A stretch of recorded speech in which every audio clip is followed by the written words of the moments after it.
And so I've dropped that shot into...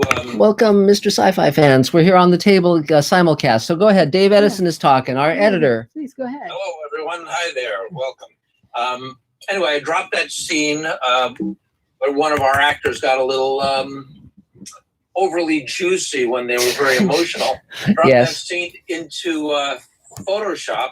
I don't use often for their video component, but it can be done. So frame by frame, I'm going through this 8-second shot. That's dedication. Painting out slobber, and it's interesting. So it's over 200 frames, and it's taking a while, but my eyes are surviving so far. That's why I'll be looking up during the meeting. Yes, at the monitor. Anyway, everything's other than that going well. We're dealing with the our VFX people. And, it's going well. They're sending us some really great stuff.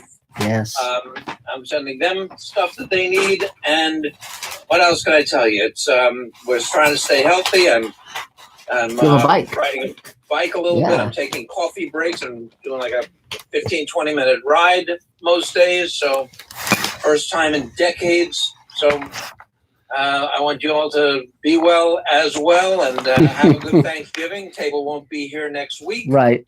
But see you in a couple of weeks. And now on to someone interesting. Yay! 3 cheers. You're very interesting. So Adam, I don't know if we have any Mr. Sci-Fi questions yet. No, we're still pretty new yet. We're pretty new. About 7 people watching right now. Well, great. Hi, guys.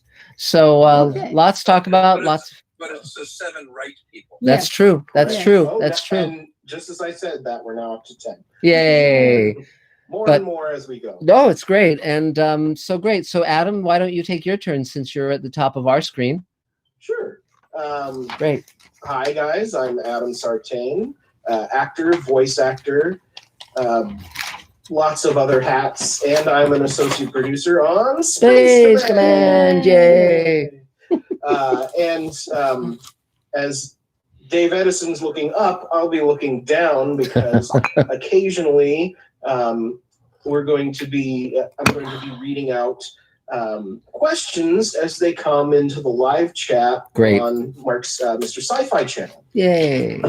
So while we have this Zoom running, Mark has a second computer running live on YouTube on Mr. Sci-Fi. Shout out to all our regulars that are watching along. For me, it's been a fairly good week. Monday, I had the honor of being in yet another of one of Kaushik's comedy short films. Great. In which I got to play opposite Thane, so that was fun. That's very fun.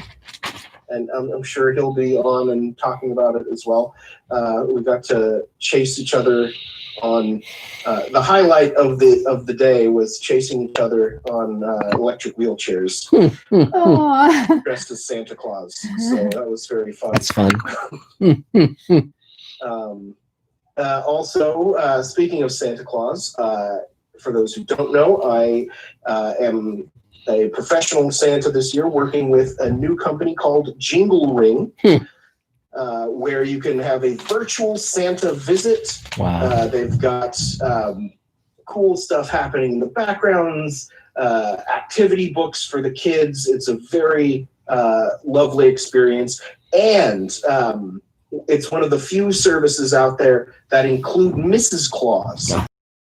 So you can specifically request Mrs. Claus to tell you a story, or have Santa and Mrs. Claus there. So it's great, and prices start at like $20. So it's very reasonable and affordable. Jinglering.com if you're interested, and may be asked for a jingle ID. If you put in jingle 181, then I'll get a little bit of commission off of that. Great. So that'll be helpful for me. And you might get a Santa Claus that looks very similar to me. How long do you buy for $20 at the base rate? It's the $20 is not necessarily a length of time, but it's like in the season. So like the earlier you book your time, the cheaper it'll be. You get as long as it takes to get your jollies. Yeah, it's roughly about 5-6 minutes. Could you imagine the people just signing in as you asked that question? Yes, it was. Yeah, but it runs about roughly 5-6 minutes. There's more. You can pay more to have Santa read you a story, which I have a storybook here. That's great. And stories printed out thanks to Judah Smiley, who helped me print stuff out because I don't have a working printer. That's great. That's great. So, yeah, that's I think that's about it for me. Okay. Well, yay! 3 cheers. So, is there a Mr. Sci-Fi question yet, Adam? Yes, we're catching up with lots of questions now. Great. We've got our first question of the evening is from Scott Baker. Hi, Scott.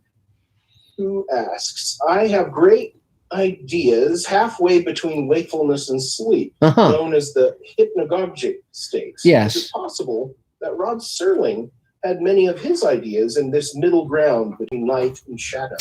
Well, Rod basically got stories from everywhere he went, everything he saw, and anything could be grist for the mill. One person who did get ideas from dreams was Charles Beaumont. He dreamed sequentially, and he actually wrote a Twilight Zone episode called Perchance to Dream, where a woman in his dreams is trying to give him a fatal heart attack, Richard Conte. And but dreams, yes, dreams have long been an inspirational factor for many, many writers. Dr. Jekyll and Mr. Hyde, in fact, was a dream that Robert Louis Stevenson had. And when you look at it, it's very different from a lot of his other books. But it's a terrific book. And so, yeah, so I think any writer is going to be attuned to what their subconscious is telling them one way or another. Yeah, so, I once had Mary Shelley supposedly in Frankenstein, or maybe that's apocryphal. That's apocryphal. Yeah. Oh, too bad. Yeah, there you go. I think Stevenson actually destroyed the first draft of Dr. Jekyll and then said, well, why did I do that? And had to rewrite it. Well, there you go. Yeah, that's why it's a short novel. Well, I once had a very, very scary dream with a very clear plot where it was getting scarier and scarier and scarier. And just the terrible, scary thing was supposed to happen. I woke up and I told a couple of people my dream, and then I stopped because they said, and then what happened? And I said, well, it was a dream. I just woke up, and they get so mad. Yes. Really yes. mad. Yeah. You learned an important lesson about life. Yeah, I did. Yeah. But 3 cheers. Great. So I guess, let's see. Daniel, I guess you're the next on my screen here. So if you want to take your turn, go for it. Hey, everyone. I'm so happy to be here. I was invited by Earl F. Smith. Great. Oh, okay, great. I was, and by the way, greetings from Northern California. I'm here in Sacramento. Cool. Okay. So I am just finishing up my dissertation in music composition at UC Davis. Great. Sometime hopefully by the spring or summer. And, Go Aggies. Yeah. And before I kind of stepped back into the more academic music world, I was a film composer, and I scored several short films, a couple of features. I did a lot of TV work and some video game stuff. Cool. And I just happened to meet Earl, and we got to chatting about the UC Davis program, and then I got to chatting with him about the media music business again. So it's just something that's always been, and actually my dissertation is on film music. And I was extremely excited when he mentioned Mark's name, because I am a huge Twilight Zone fan. Thanks. Yeah. I have the Twilight Zone Companion. Yay. I actually just finished up a piece called A Kind of Stopwatch. Oh, cool. How fun. That's very fun. Based on several Twilight Zone episodes. So, of course. Yeah, I would just love to just kind of hang out and see what everyone is up to. Yeah, well, you're more than welcome to be here, and we've been running the table for gosh, 27 years and has thousands of members all across the country, around the world. When David Bartlett joins us, if he does, he handles the email aspect of the table, where you can send one email out to all several thousand people with requests and so forth. It's a very powerful tool. And thanks for the kind words about the Twilight Zone Companion. For those who don't know, I wrote a book about the Twilight Zone when I was in my early 20s that has been very, very popular, thank God. And so I'm sort of the world's expert on the Twilight Zone. In fact, we're not. Yeah, the book, yes, and I'm working now on a new Rod Serling show. We'll see how that goes, but it's so far so good. So great. But So, if you once you join the table, it'd be very good if you had a link to your music, work, because yes. so many people are in search of scoring. Yes. Yeah, and I just recently, kind of like I was mentioning to Earl, it's a business that I'm interested in getting back into. So I would Cool. love to, yeah, for sure. Now, one thing. I've done a lot of yeah. sci-fi. Oh, cool. Oh, good. That's great. That's fun. Yeah. One thing to mention to everyone is that because of the pandemic, people are stuck at home, and a lot of people who are normally not reachable are now via social media, via their feed, whatever. They're because everyone is communicating via screens now. You can actually, if you make a list of who your favorite people are and the people you'd most like to work with, some of them you could actually reach, and that can be very, very cool. And you can easily send music to them, and so I would recommend that as a way of being extremely proactive. So, so that's just a piece of advice. It's a rare skill, because I know a lot of people who are very good composers, but they just are not very sensitized to matching composition to picture. Yes, to image, to event, moment. So having a bit of music that's really tied and emphasizing and giving a heart to the acting is like very rare and valued skill. Yeah, so great. So anything else, Daniel? No, I think that's about it. But it's funny that you mentioned that, because in my dissertation, which is actually, like I mentioned, about film music, since the pandemic hit, I've actually been able to interview so many people that I would never even get a chance to talk to, Yes. because they're so bored. Yes. Yes. They answer my emails. So That's fun. That's great. Yeah. Yeah. Well, 3 cheers. Welcome. Yay. So, Adam, do we have another Mr. Sci-Fi question? Yes. Our Cool. next question comes to us from Danny Snyder, Hi, Danny. who asks, what's going on with Space Command? Anything new? Good question. Yes, a ton of stuff is going on with Space Command. Where to start? We're completing the second hour of the pilot, so we are cranking along. There's 1,800 visual effect shots in the first 2 hours of the show, and so we're hoping to be done with the entire 2 hours by look out, the dogs, including 200 frames of spittle. Yay! Yes, exactly. And by January, and be able to put that out and have the DVDs and the Blu-rays ready.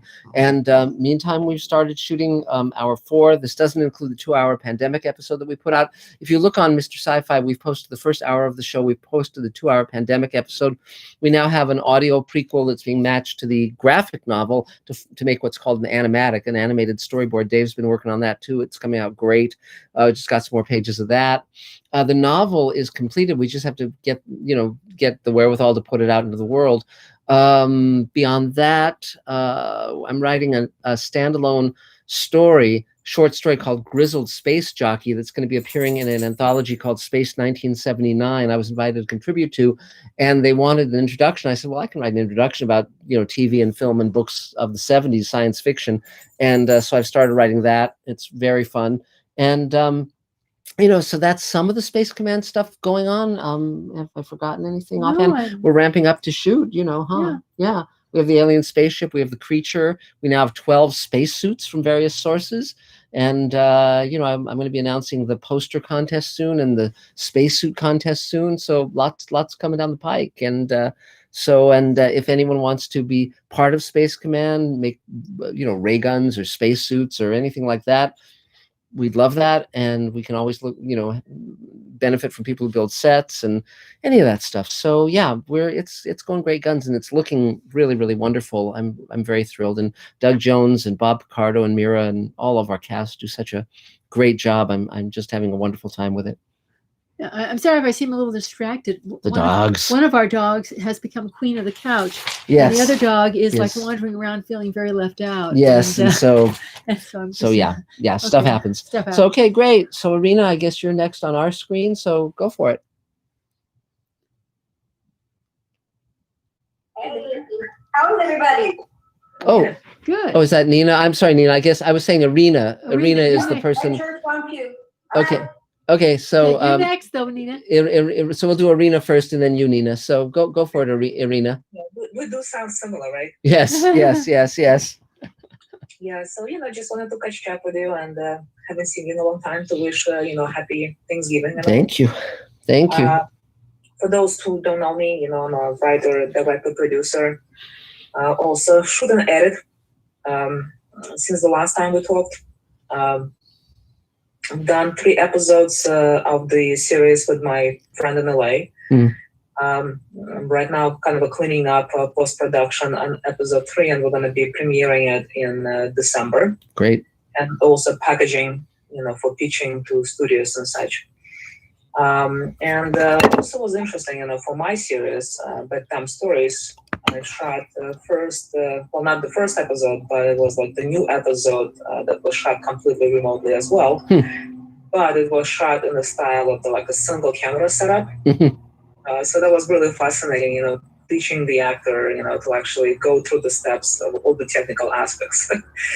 All I can say, thank God for the iPhones. And they were really lifesavers. So been keeping busy, and of course had a chance to go through the some of the behind the scenes footage for Space Command, and been logging that and put together the first video that I sent out to Dave. Cool. Look. Great. So anything you need? So far so good. Just keeping an eye on you guys and seeing how you're progressing, and really exciting that you're back into action and shooting it's more neat. footage. Yeah, it's great, and it's a very interesting challenge to find the ways to shoot in this modern age of pandemic, but it's well worth it. And but it's just interesting on a given day, because we're juggling between so many different aspects of pre-production, production, post, and also the other projects and the book I'm writing. So it becomes, one uses a timer and really has to be very rigorous about slicing into the day into small pieces. Yeah, you do a lot of projects simultaneously. I really would love you to do a little seminar for fellow creatives. How do you organize and schedule yourself? Yes. To achieve so much, to complete one thing after another. Yeah, because sometimes it can be really overwhelming. Yes. How do you figure things out, basically? Yeah. I prioritize. For me, it's about lists and prioritizing those lists, and then breaking down the day into blocks of time. And you're never going to get everything done, but the question is what's really important. And you start with sort of the big goals, the big, like Space Command, is a big project. But then you say, okay, what's the minute event, the minute action that has to be done on a regular basis to get that done? So for instance, Dave and I are in very close communication now, because we're getting visual effects shots in. We're, starting to look toward the final score on the second hour. We're looking at all those elements. And we're dealing with our visual effects team in Germany and Chile and here. And so it's just kind of keeping all of that stuff moving forward. But beyond that, it's looking down the road toward, okay, what's coming after that, and how can I make that work? And, it's just kind of, so it's almost like switching between the short end of the telescope and the long end, where you're looking down the road, but you're also looking very minutely. And it comes from years of practice, years of having done it. Fortunately, when you're a TV writer, producer, it's the name of the game on any given day, because you're doing multiple episodes. You're on series TV. You're always in prep and production and post simultaneously. And it's the big change is you have several months usually where you haven't started rolling camera yet, and then you have the luxury of taking time to bat stuff around, and then all of a sudden the production machine starts up and you're just feeding it scripts at a terrible pace, and then it's like, okay, all hands on deck, let's we got a task here, and there's a timetable, and you cannot say, oh well, this isn't ready. Let's put it off a few months. That doesn't happen. So mostly, it's helpful to have OCD. Well, Obsessive the compulsive obsessive disorder, compulsive. yeah. Yes. Well, fortunately, I'm curious, how Yeah. many hours a day do you dedicate specifically to writing, and also how many projects do you write simultaneously, like at the same time? yes, less time writing per day than I'd like. It might be only like an hour or two, because I'm having to juggle so many different elements because Elaine and I are writer, director, producers, and although by nature I'm a writer, and I know Elaine by nature primarily is too, we're working in an art form where the script is not the final artwork. The produced project is. And so one has to be aware of that. Fortunately, of course, I come from an art background, so visual design and all those things, visual effects, I love all that stuff. And I can see things very clearly in my mind. But on any given day, like today's a good example. We worked on, I worked on the novel. I worked on the Showrunners Network, which is a project we're doing with 6 shows. We worked on Space Command. So Elaine was looking at dailies and making notes for Dave to cut. I reached out to I think 3 or 4 of my VFX guys personally. I talked to Dave to see where we were. I talked to David Bartlett to see where we were in terms of production. I'm setting up a big Zoom meeting for tomorrow morning. That's very important in terms of raising funds. So that said, I was working on many projects today, multiply. Elaine you tend to multitask a little less than I do, right? Yeah. Yeah, but you're still always working on 1 or 2 things or 3 in a given day. Yes. Yeah. So, so that's how it works. And plus we're reaching out to, Michelle, who's one of our execs in London, in Brighton, back in the UK. And so again, one has to, fortunately, Elaine and I have a very similar, energy and a very similar tempo, and that is invaluable, because if one of us was just kind of wanting to lie around and scratch lotto or whatever, I think we'd be in big trouble. So yeah. So anything else you need, Arena? No. Okay. Yay. Okay, yay, 3 cheers. So another Mr. Sci-Fi question, Adam? Yes, but before we do, Kaushik has to go. He has to go. So okay, and it's amazing how still he is. He has such concentration to not move at all for all this time. So go ahead, Kaushik, if you'd like to take your turn. Kaushik, are you there? Is he there, Adam? Yeah. Yes. There you are. There you are. Great. Okay, go for it. I'm just finishing up my work. Okay, great. You guys can hear me? Yes, but there's a bit of a lag.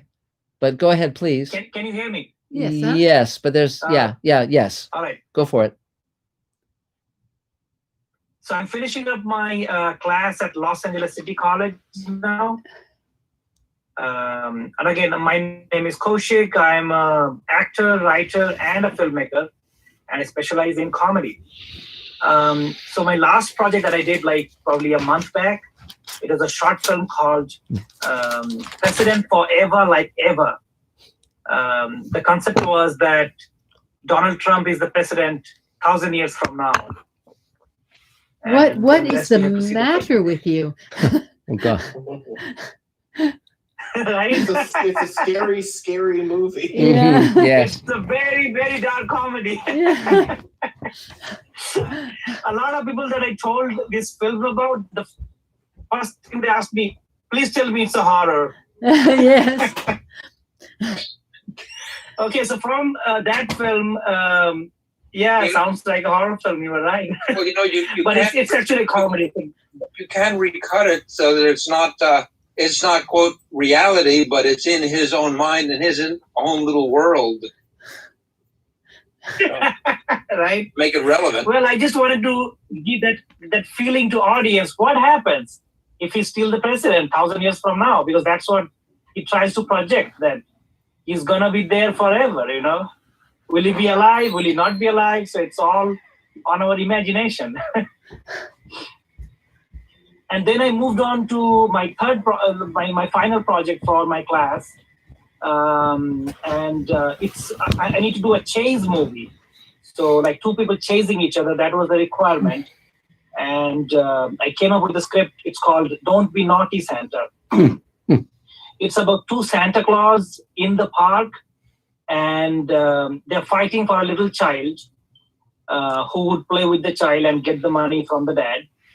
And the child was played by my daughter. And the Santa Claus were played by, one was Adam, my good friend that I can always, depend on, and my another very good friend, Payne, who is not in this meeting here right today, but he's a very good friend of mine. And they both came in like complete Santa Claus suit.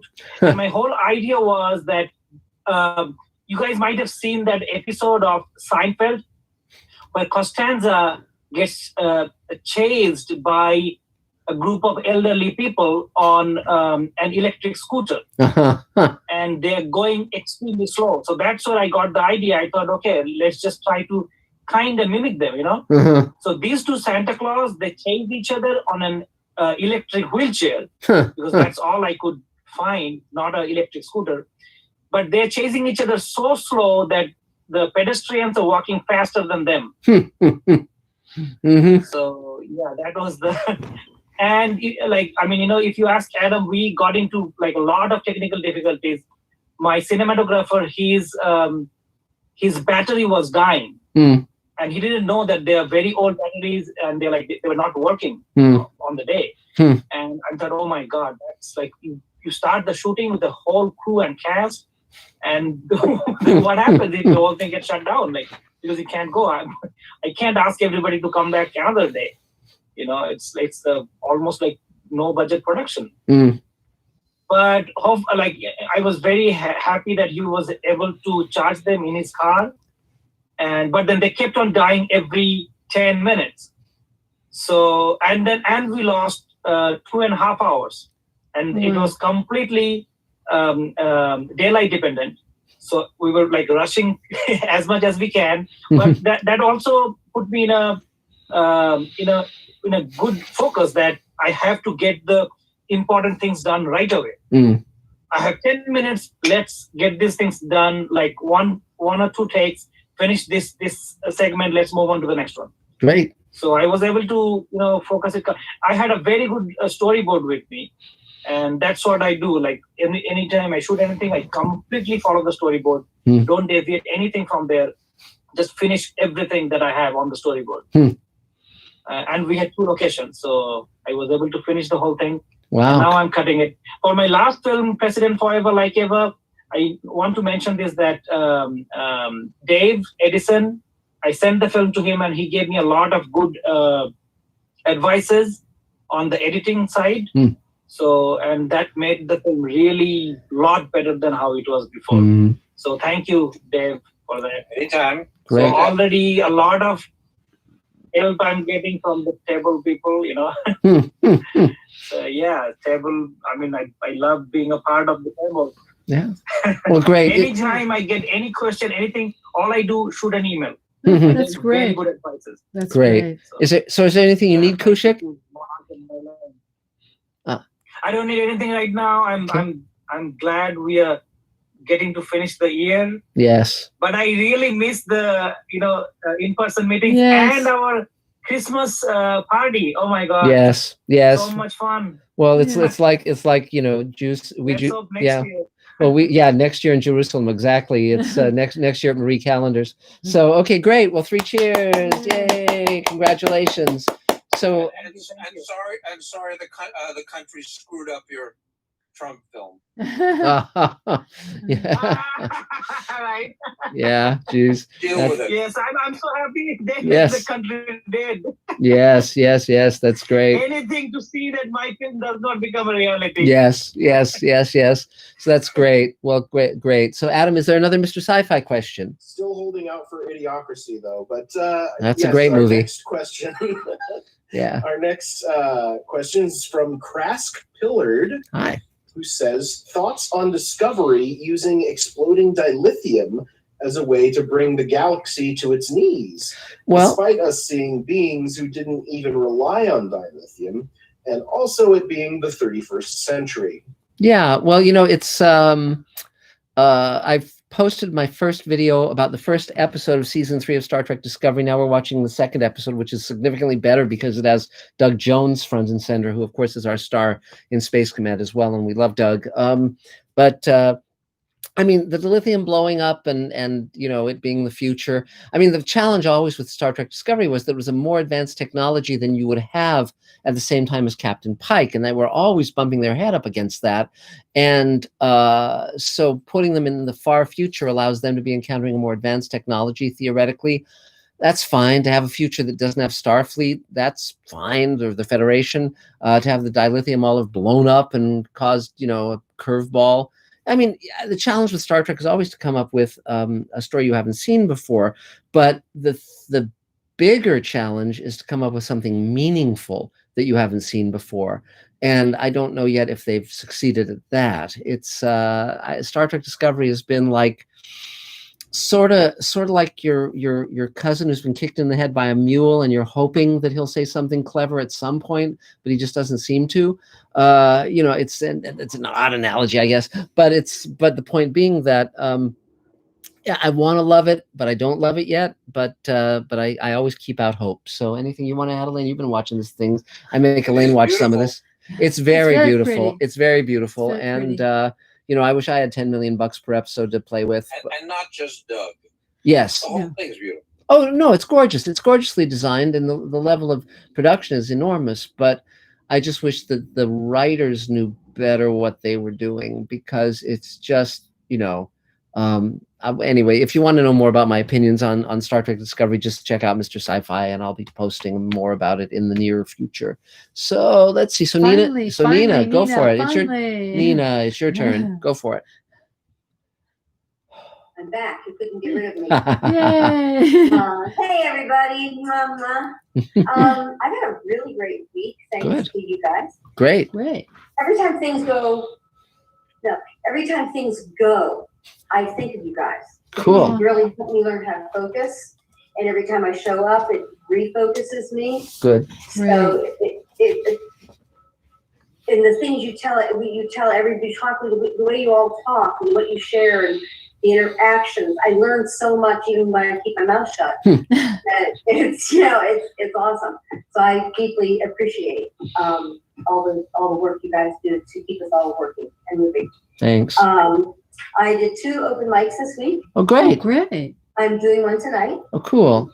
I have no idea what I'm saying. And used your star heart or star dollar sign project management Great.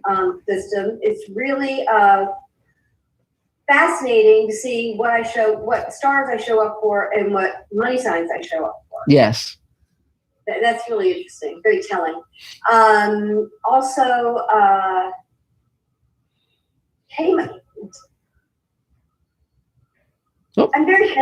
noticing that I come up with a lot of, which we all probably do, which probably everybody does, in their sleep or in their shower, really good ideas, the things that haven't been touched on. And so I'm writing them down because something's stopping me from writing, and that's okay. Maybe I'm not a writer. But they're ideas that maybe just right now I'm not ready to address, and that's okay. But, I go back to them. What I've done is I created a book with dividers in it, so that when something comes up, that might be a good idea, and just throw it in there. Yes. And then and then I come back to it. Go, but it doesn't. It keeps my mind churning. Yes. When unconsciously, so I still have something to show up for. So that's helpful. The open mics are fascinating because it's so different to be on a Zoom thing, having a piano player pay for you. I'm sorry, I'm hot now. Have a piano player playing for you in another state, and you're like, okay, so let's see what happens. But it turns out pretty good. I'm impressed with how everybody has all put together. And then your idea that you were talking with Irina about, and other people about connecting with people now. I had an idea for a musical. I write music and stuff like that, and that I'm comfortable with. And I had an idea for a musical about using a film that I really love called Truly Madly Deeply. Oh, Yes. yes. Yes. That's a great I film. love the story. So good. So, and I had this idea a long time ago. You know how the universe gives you an idea, but if you don't take it, it's going to give it to somebody else because Yes. somebody else's arms are open, right? Yes. So it's interesting because while you were talking about contacting people during this time, I looked up who wrote Truly Madly Deeply, and he passed away. Aww. Because I was going to say, could we work and figure out how to collaborate on this? Because I love your project. I think it could be a wonderful musical. And it's a little musical. Mm-hmm. But, when you were talking, it's like, well, why should I say, his kids are all still in the business. His wife is still alive. So Yes. I'm going to contact him. Sure. And say, I'm really fascinated with this project. Would love to hear your thoughts on it. And just, also you can do the same thing, Yes. and do the same thing with the kids and the family and just say, I'm interested in this. Okay. I'm a little nervous about that because, I have no rights to it. So, they can say, hey, it's a great idea, and I'll go get Baz Luhrmann to do it. And Yes. say, okay. Well, here's the thing about that. Anytime you adapt something directly, then yes, it is a rights issue, unless the story is in public domain, like a Mark Twain story or Don Quixote or something. But if it's a similar notion and not the same story, then, like, for instance, losing someone you love and having their ghost come back to help you deal with your grief. I mean, that could be Ghost, or it could be Truly Madly Deeply, or it could be any number of stories, so It could be any yeah. And so one way of doing it is you can say, okay, I can find out from the estate if that property would be available. See, the challenge, of course, is that you usually, if it's the creator himself, him or herself, sometimes you can engage them just based on their enthusiasm, their creative enthusiasm. But when it's the estate, they're usually interested in seeing money. And so that makes it more difficult. It's not always the case, but it's often the case. That doesn't mean it's not worth pursuing, because again, you never know. But the question they're going to be asking themselves is, why should I give it to you? What makes you the person?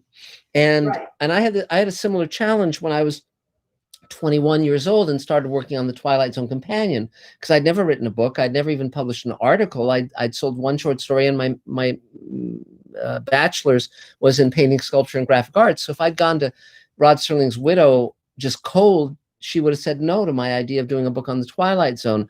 So I put in 3 months. She turned down a lot of other She'd people already turned down major journalists. And this is only 2 years after Rod's death. And so what I did was I interviewed 30 people who had worked on the show, writers, directors, actors, producers. It took me 3 months.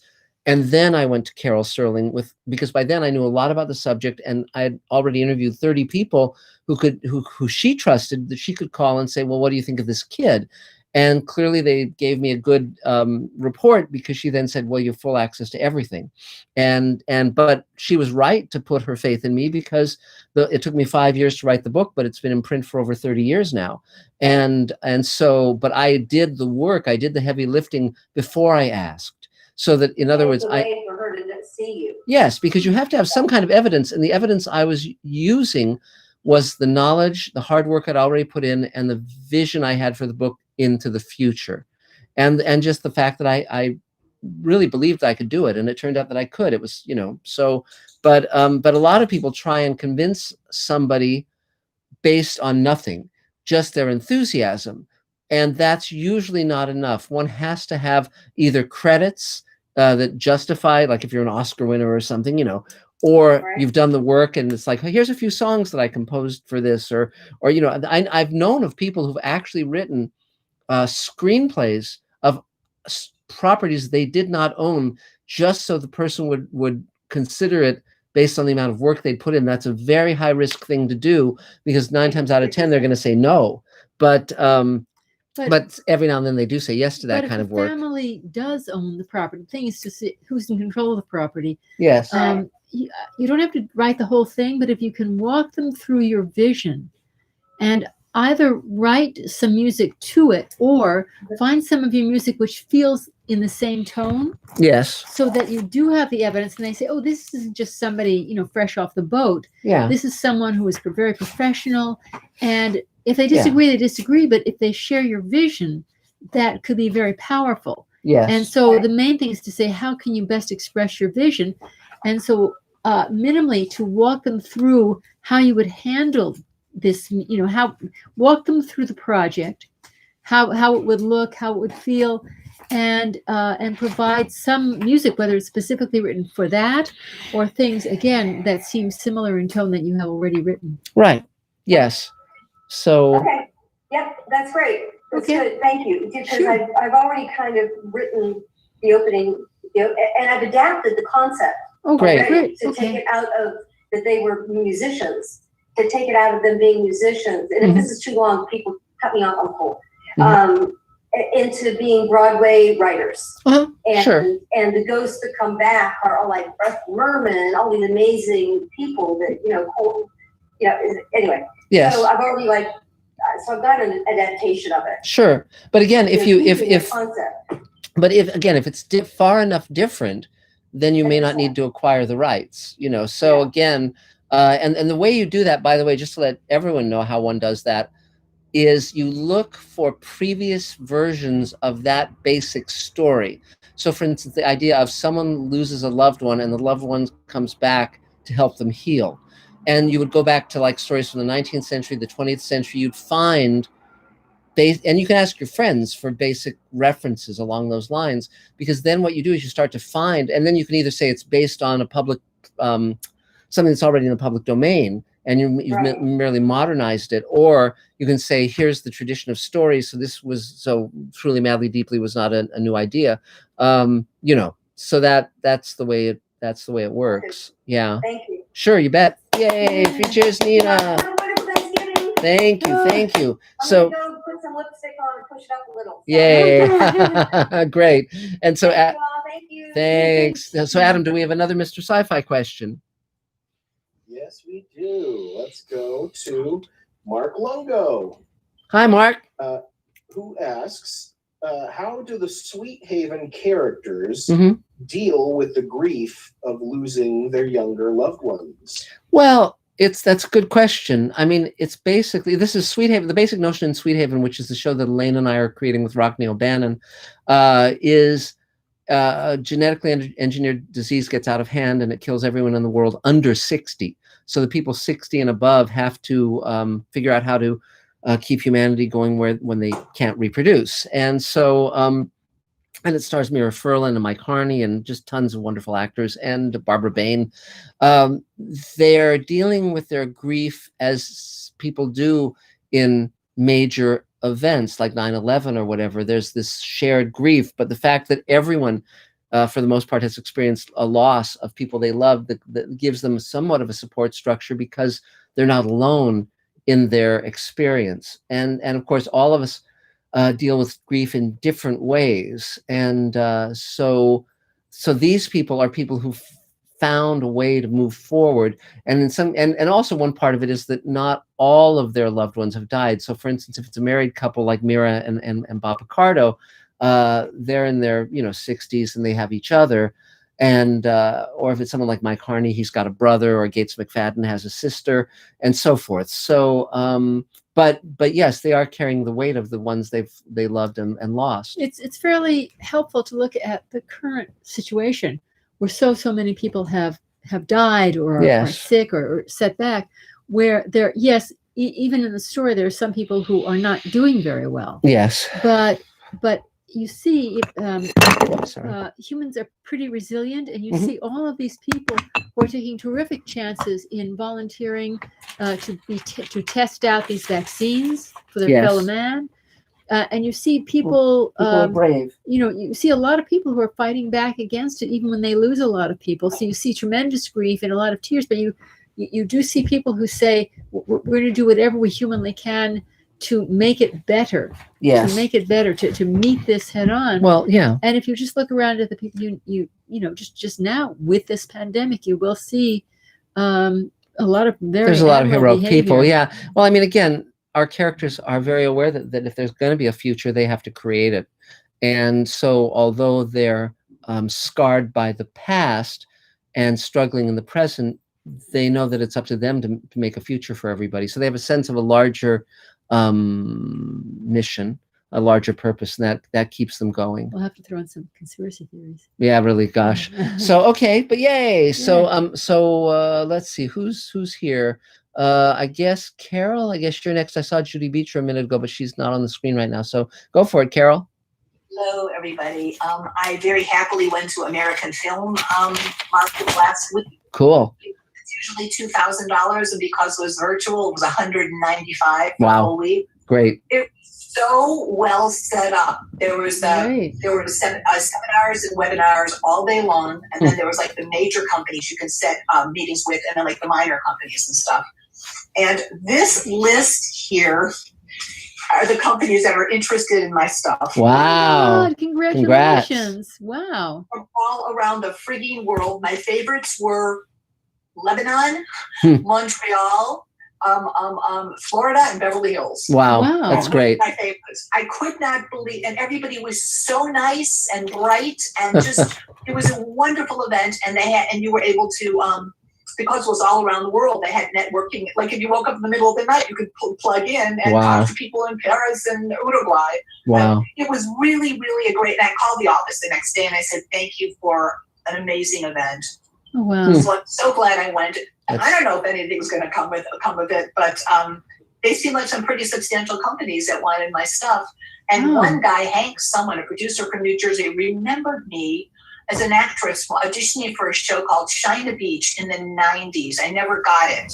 He was one of the producers. And he said, and I said to him, "So why didn't I get it? If you remembered me from that, but I didn't get it. What was that about?" I was a little audacious, but he just laughed. Ha ha ha! I didn't get my answer. That's funny. I have no idea. But it was great. People of all ilks, all walks of life in the entertainment industry. So I was so glad I went. I wrote something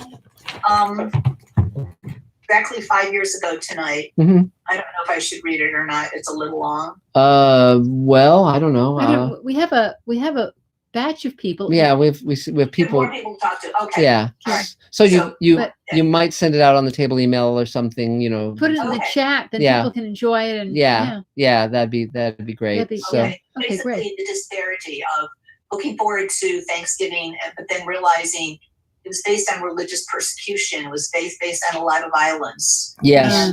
I hope we just keep in mind the disparity in the world today. yes, The cognitive dissonance of the sadness of that, and dancing around the table with paper mache pilgrims. you know? yes, yes. So, you know what I'm saying? So, yeah. Yeah. Well, I It's think really- it's something American. I think the world always challenges us to be kind, to do better, to look at what we avoid looking at. You know, it's a balancing act, because if you give yourself over to all the suffering in the world, it will eat you alive. You have to leave some room in your life for joy and for celebration and all of those things. And so, but on the other hand, if you close off and don't care about anyone other than yourself, then you're a certain orange person we could mention that we won't mention. But But I you know. I appreciate what you're saying. I wish we had a better holiday that expressed thanks. Well, that was there to Arbor Day. express thanks. There's Arbor Day. That was there to express thanks and community unity Yeah, and closeness. sure. But there you have it. The stupid paper costumes. Well, but again, it's always what we make of it. I mean, Ray Bradbury's favorite holiday was Halloween. My favorite holiday is Christmas. I've never really been that into Thanksgiving. Elaine likes Thanksgiving a lot. So it's just basically. Oh, I'll celebrate anything. Yeah. I mean, if I spill a glass of water, I'll say, "Oh, let's make that into a holiday." Yeah. Well, for 20 years Oh, for 20 years we put on an annual New Year's party at our place for several hundred people, and then finally after 20 years we stopped so that we could have the holidays ourselves. But it was worth doing for 20 years, and then worth stopping. You cannot imagine the prizes we gave away. Oh yeah. It was. Please do it again. Someday we will. So great. So anything else, Carol? Thanksgiving is going to be fun because my friend is having a song circle of really great Oh, great. musicians, Great. really great musicians, and I got invited. Wow. Oh, that's great. So I'll jump in. But she said, bring your food to the computer, and it's a Zoom song circle. That's fun. And these people are, I'm so honored to do this. One of the musicians there was in the association. Wow. Another was in the Lennon Sisters, a brothers band, Venice. Uh-huh. They're really great. They're really great. That's great. So I'm just so happy that I don't have to. Otherwise, it would have been a form of sitting home alone. Yeah. You know. Well, that's a choice, but still, that's Yeah. not the point. So I just want to wish everyone, please stay in a lot of gratitude, and maybe if we could all be a little bit nicer to one person in Thanksgiving week. yes. One person, one phone call, one compliment. That is my wish. Yes. That's fine as long as it's not the orange guy. you know. Yes, yeah, and and one can just dial the phone at random and Yeah. and be nice to whoever picks up. I'll tell you a funny story. My mother, back when I was a kid, my mother was incredibly gregarious and charming and warm and wonderful and loving. And one time, she dialed a friend of hers, someone like, let's say the person's name was Laura. And the woman picked up and she said, "Is this Laura?" And the woman said, "Yes." And as my mother was continuing to talk to her, she realized she'd misdialed it and had called a perfect stranger with the same first name. So then my mom decided that what she would do was keep the conversation going so the woman would never realize that my mom had made a mistake. And so she asked, generalized questions about how's the family, whatever. And and then finally, after like 10 or 15 minutes, my mom said, "Well, bye," and hung up.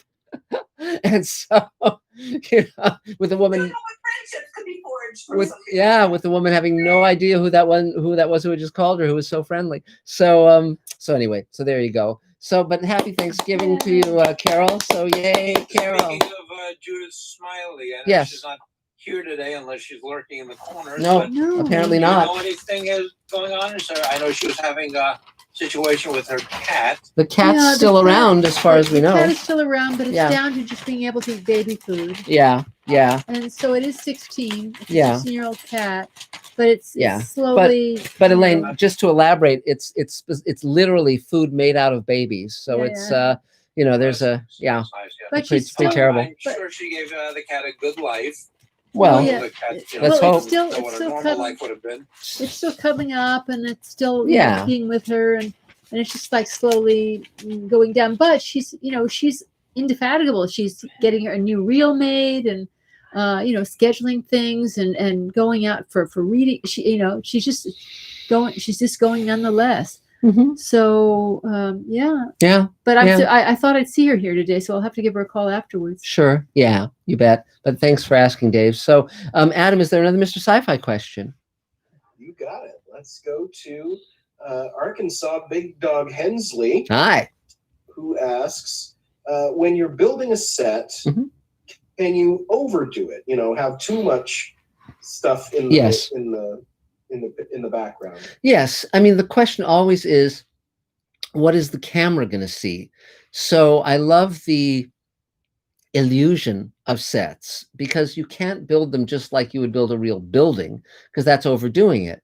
It's the illusion of what will be seen. And so you have to be very clear on what's going to be seen and what's not going to be seen because you don't want to be spending a lot of time and effort and money on things that ultimately won't end up in the show. So it is a balancing act. One thing I love doing is reusing stuff and moving it around and changing it around. And this is, of course, because I grew up with Star Trek and Twilight Zone and Outer Limits. And that's something they were masters at, just taking, like, for instance, I just bought a spacesuit recently that was used in a terrific Twilight Zone episode called Death Ship, but was also used in a ton of Outer Limits episodes. And it was used in an I Love Lucy special and a Bob Hope special. And it was originally made for a TV show called Men into Space, that was made in the 50s, starring William Lundigan. So it had this amazing history. That was partially because Western Costumes was the big costume rental place for Hollywood. And so a lot of these costumes ended up, when a show would end, they might often send their wardrobe or sell their wardrobe to Western Costume, and then would see reuse over and over and over. So very fun stuff.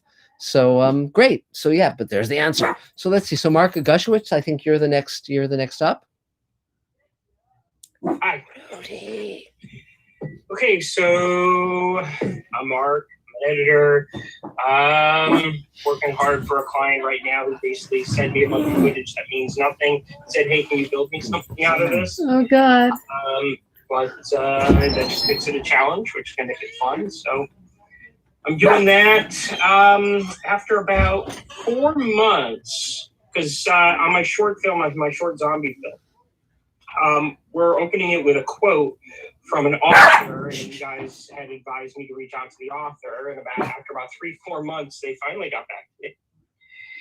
And have told me that they actually can't give permission, that the publishing company has to give permission for me to use the quote.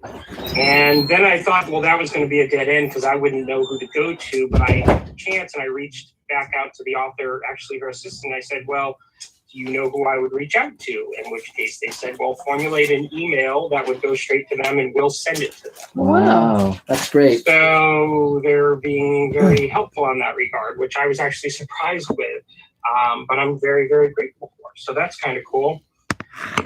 Terrific. Kind of moving forward very slowly on this new podcast/website thing that I'm trying to build, which is all based on unseen or forgotten films that I would like more people to become aware of, which leads me to a Space Command style question for Mark. Sure. Which is like one of my favorite sci-fi movies of over the last, 10, 15 years that got very little audience, but I thought was better than anything that's come out of Star Wars since Return of the Jedi was Serenity. Yes, I agree. And also the TV show Firefly, which it came from. So I'm kind of curious to know whether that has any influence on Space Command. As well as letting people know they should watch Serenity. Yeah. Yeah, okay, go. Elaine has to head off with the dogs. No, she just hates Serenity, and anytime it's mentioned, she just storms off. It's funny because when Firefly was on the air, I never quite got into it. It didn't last long. Fox was very foolish to cancel it. If they put it on FX on cable, and it probably would have just run forever.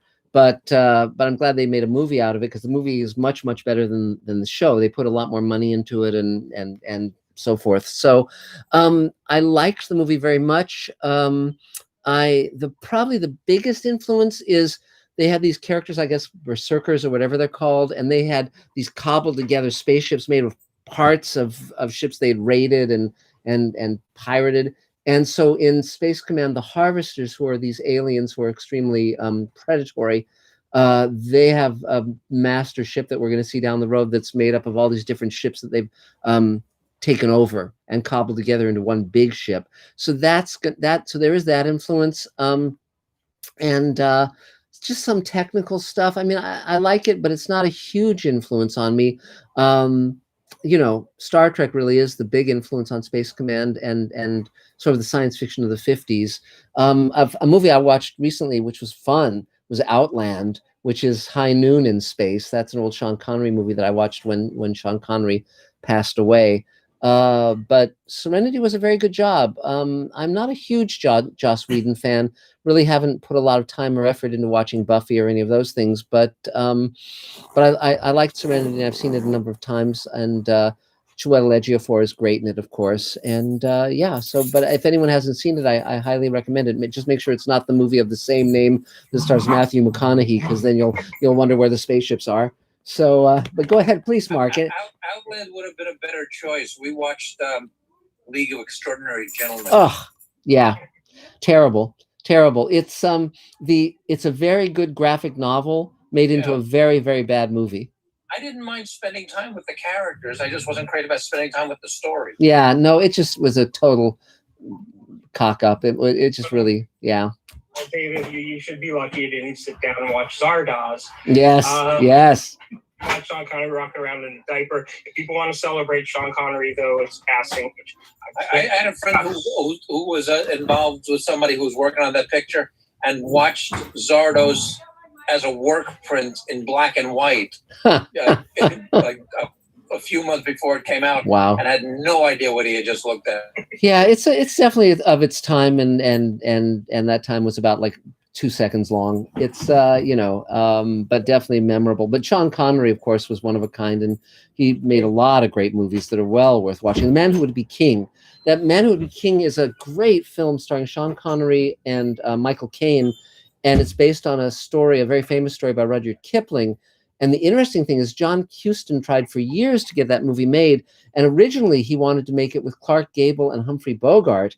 And unfortunately, Humphrey Bogart died before he could make it. And it's very funny because when I was doing Sliders, I had them coming out. They were on an alternate Earth, and I had them coming out of a movie theater where the marquee said "The Man Would Be King," starring Humphrey Bogart and Clark Gable. And then they slid to another world where the theater was showing The Wizard of Oz with W.C. Fields and Shirley Temple. So, so it was really fun to have those sort of Hollywood in jokes. But The Man Who Would Be King with Sean Connery and Michael Caine is a wonderful film, and I highly recommend it. So I'll tell you, since I'm out there right now, I'm still finishing my short. I'm still going after all that, making all my stuff. But now I'm also going to be putting myself out there in order to get people to the website, which hopefully will launch around March, and also the new podcast. I want people to, see me as the person who's going to be recommending these kind of lesser known movies. And so if you want to watch something with Sean Connery that maybe you haven't seen, that's pretty amazing. And I think Dave Bartlett will probably back me up on these, is two he did with Sidney Lumet called The Hill and The Offense. Which are two amazing movies that I can't believe how few people have seen. Yes. So anyway, that's that aspect of what I'm doing. So my short film is locked. Next week it'll go to Earl for music and sound. I haven't gotten the final effect shots yet, but I've gotten the temporaries that allowed me to lock the picture. So moving forward, because I feel like this is taking too long, and I realize we're in a world now. So as much as I should see it as okay, I still feel like I want to get on to the next thing. Yeah. Oh, and Mark, one thing I was going to mention is Elaine and I just watched a movie that I can also highly recommend, The Big Sleep with Humphrey Bogart and Lauren Bacall. It is a terrific film.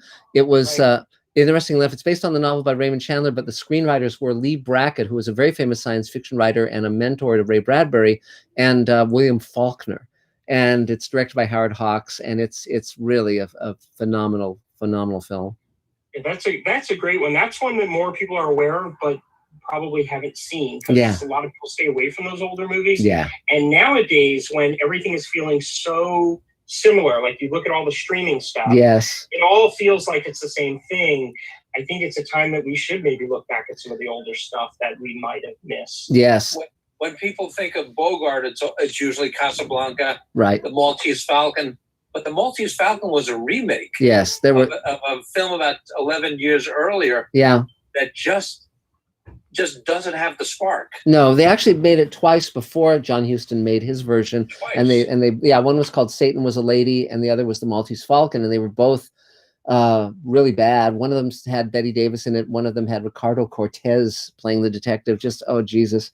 But and John Huston really got what the note should be. That was Sidney Greenstreet's first movie, and he just was phenomenal in that role. So and Hollywood can learn from that, because they're rebooting and remaking all this stuff, and what they should be rebooting and remaking is the stuff that didn't work the first time out. Yeah. Rather than the stuff that did. Let's go ahead and re-put out and push the old stuff that did work, and let's remake the stuff that didn't work.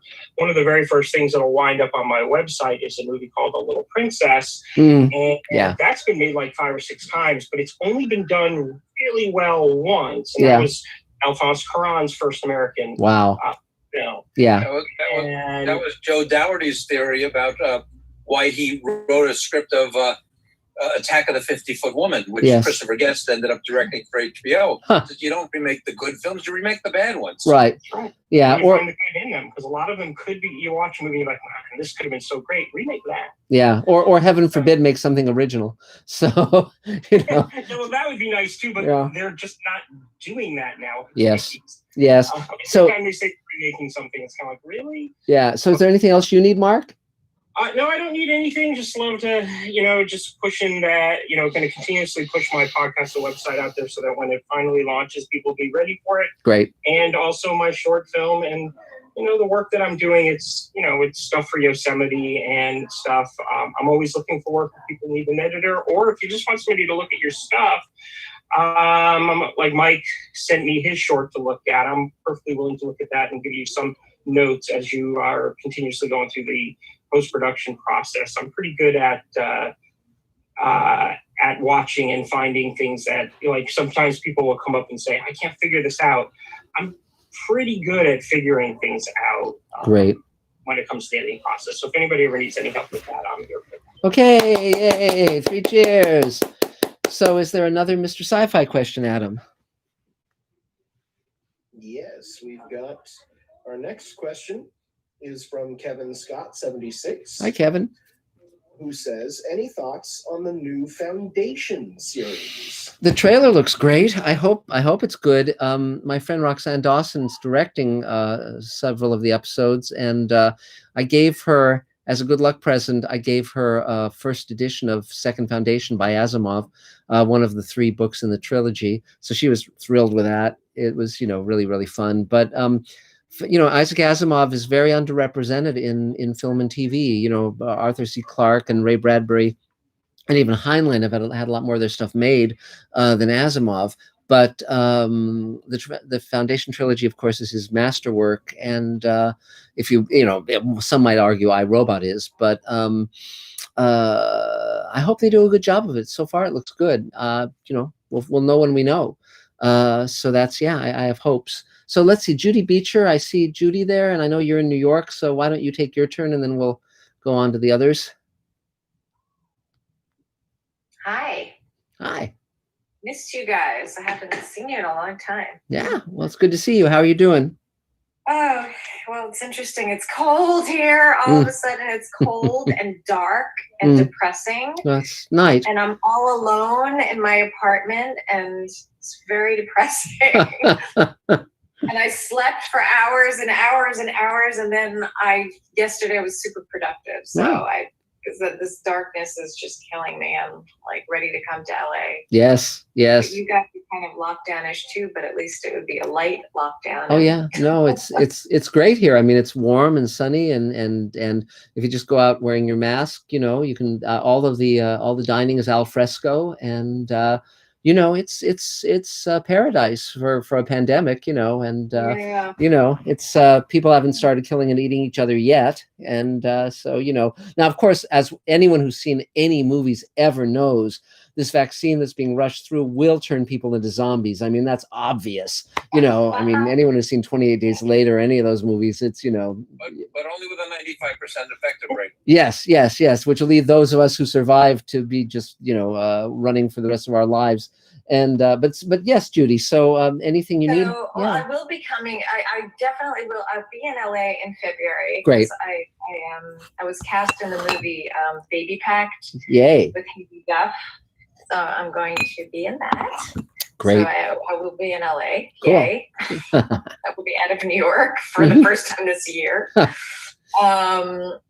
And so I was able to get like all of my footage from the movies that I did the last summer. Wow. And I put together a demo. I have like 4 different versions of it. And my LA agent just put another version together, which is the one they want after I thought mine was pretty good. But so I'm curious, and maybe I'll post it on the table to get people's opinions of like what they think is a better, which one, which is better. But it's exciting because it's like all new.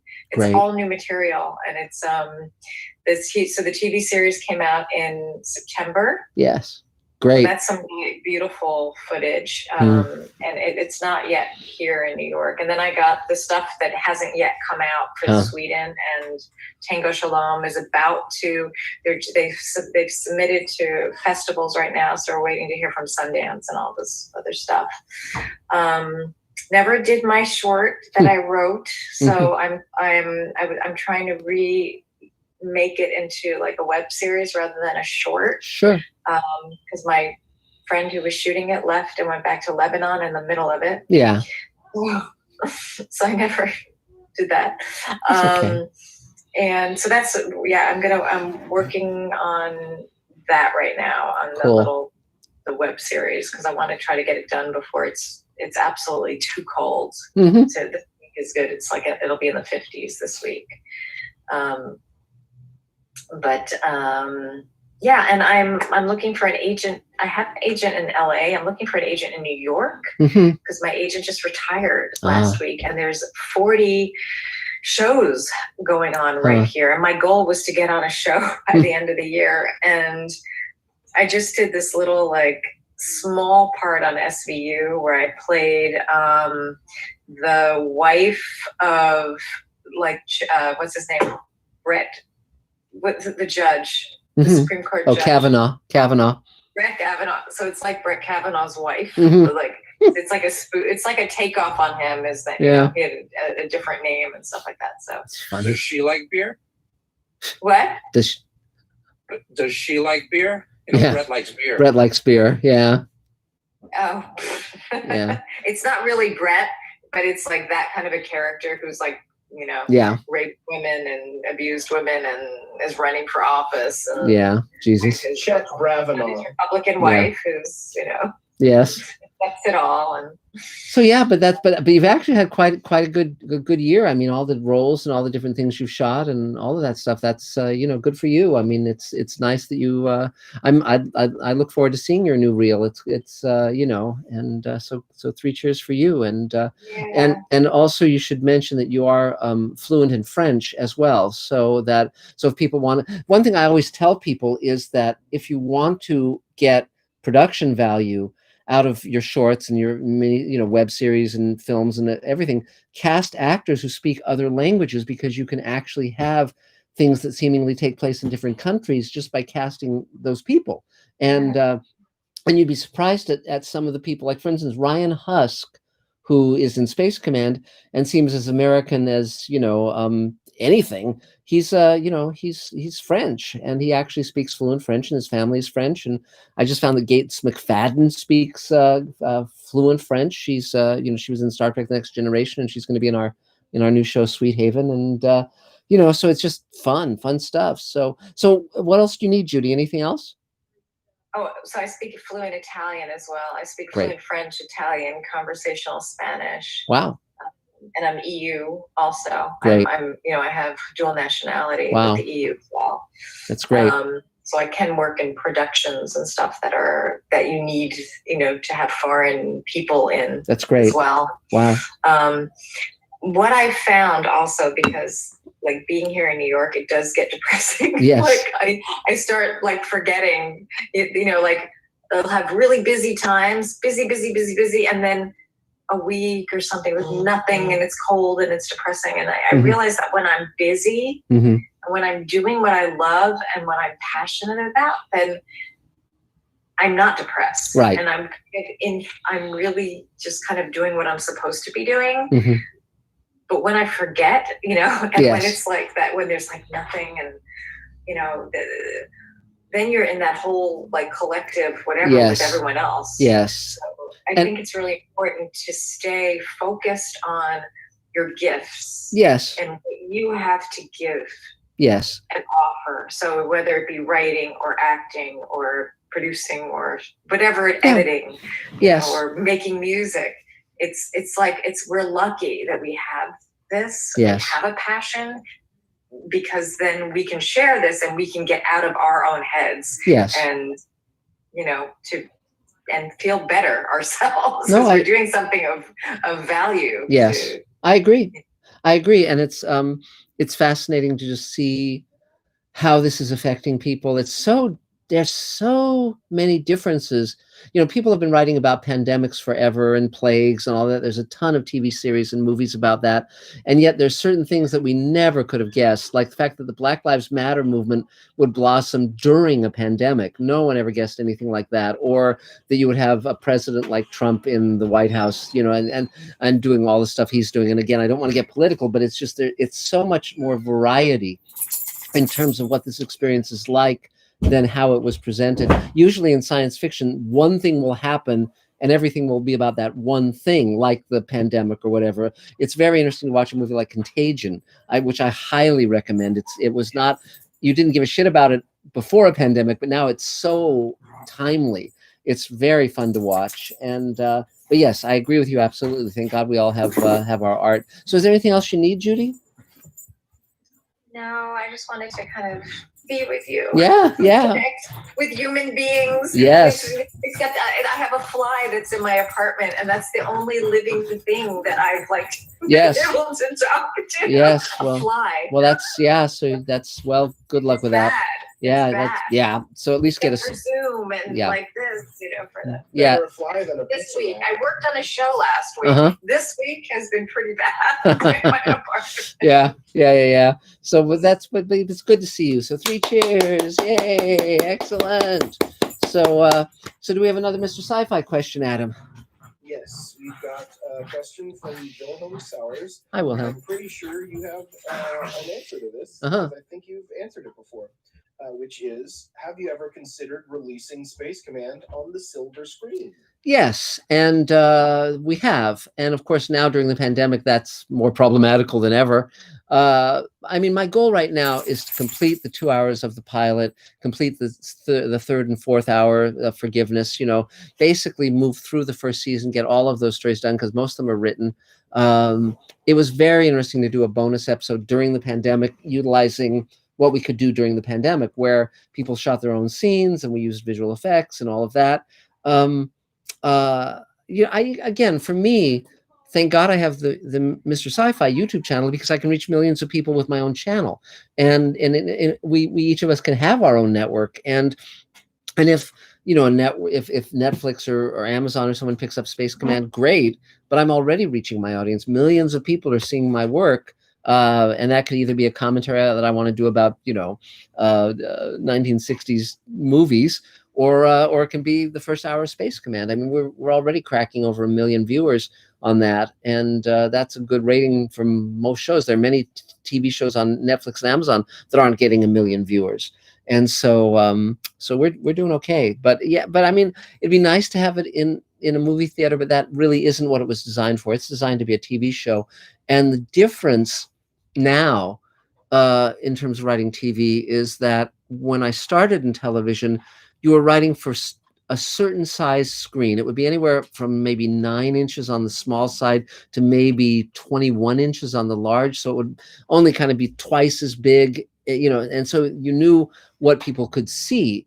But now, of course, when you shoot anything, you're composing it where it could either be on an iPhone, or it could be on a 70-inch TV, or on a big screen. And so one has to be very mindful about what will convey on all of these different size screens, because you don't want to lose the viewers, because you can't dictate what they're going to be watching it on. So that's sort of fun, actually.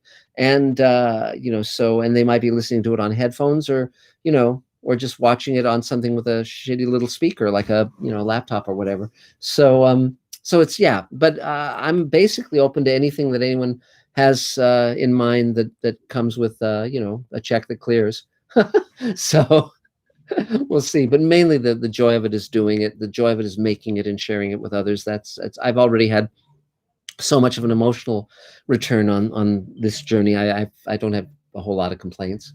So let's see. So I guess on my screen, David Goldenholtz is next. So why don't you go for it? All right. There you go. Hello.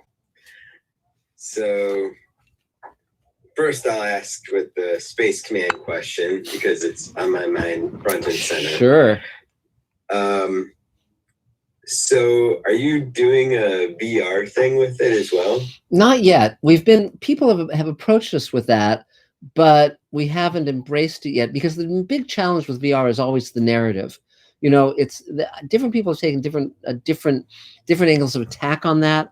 Hi, Elaine. Hi. But I mean, it's in a way, VR is almost more like a experiential thing than a narrative thing, and that's not bad.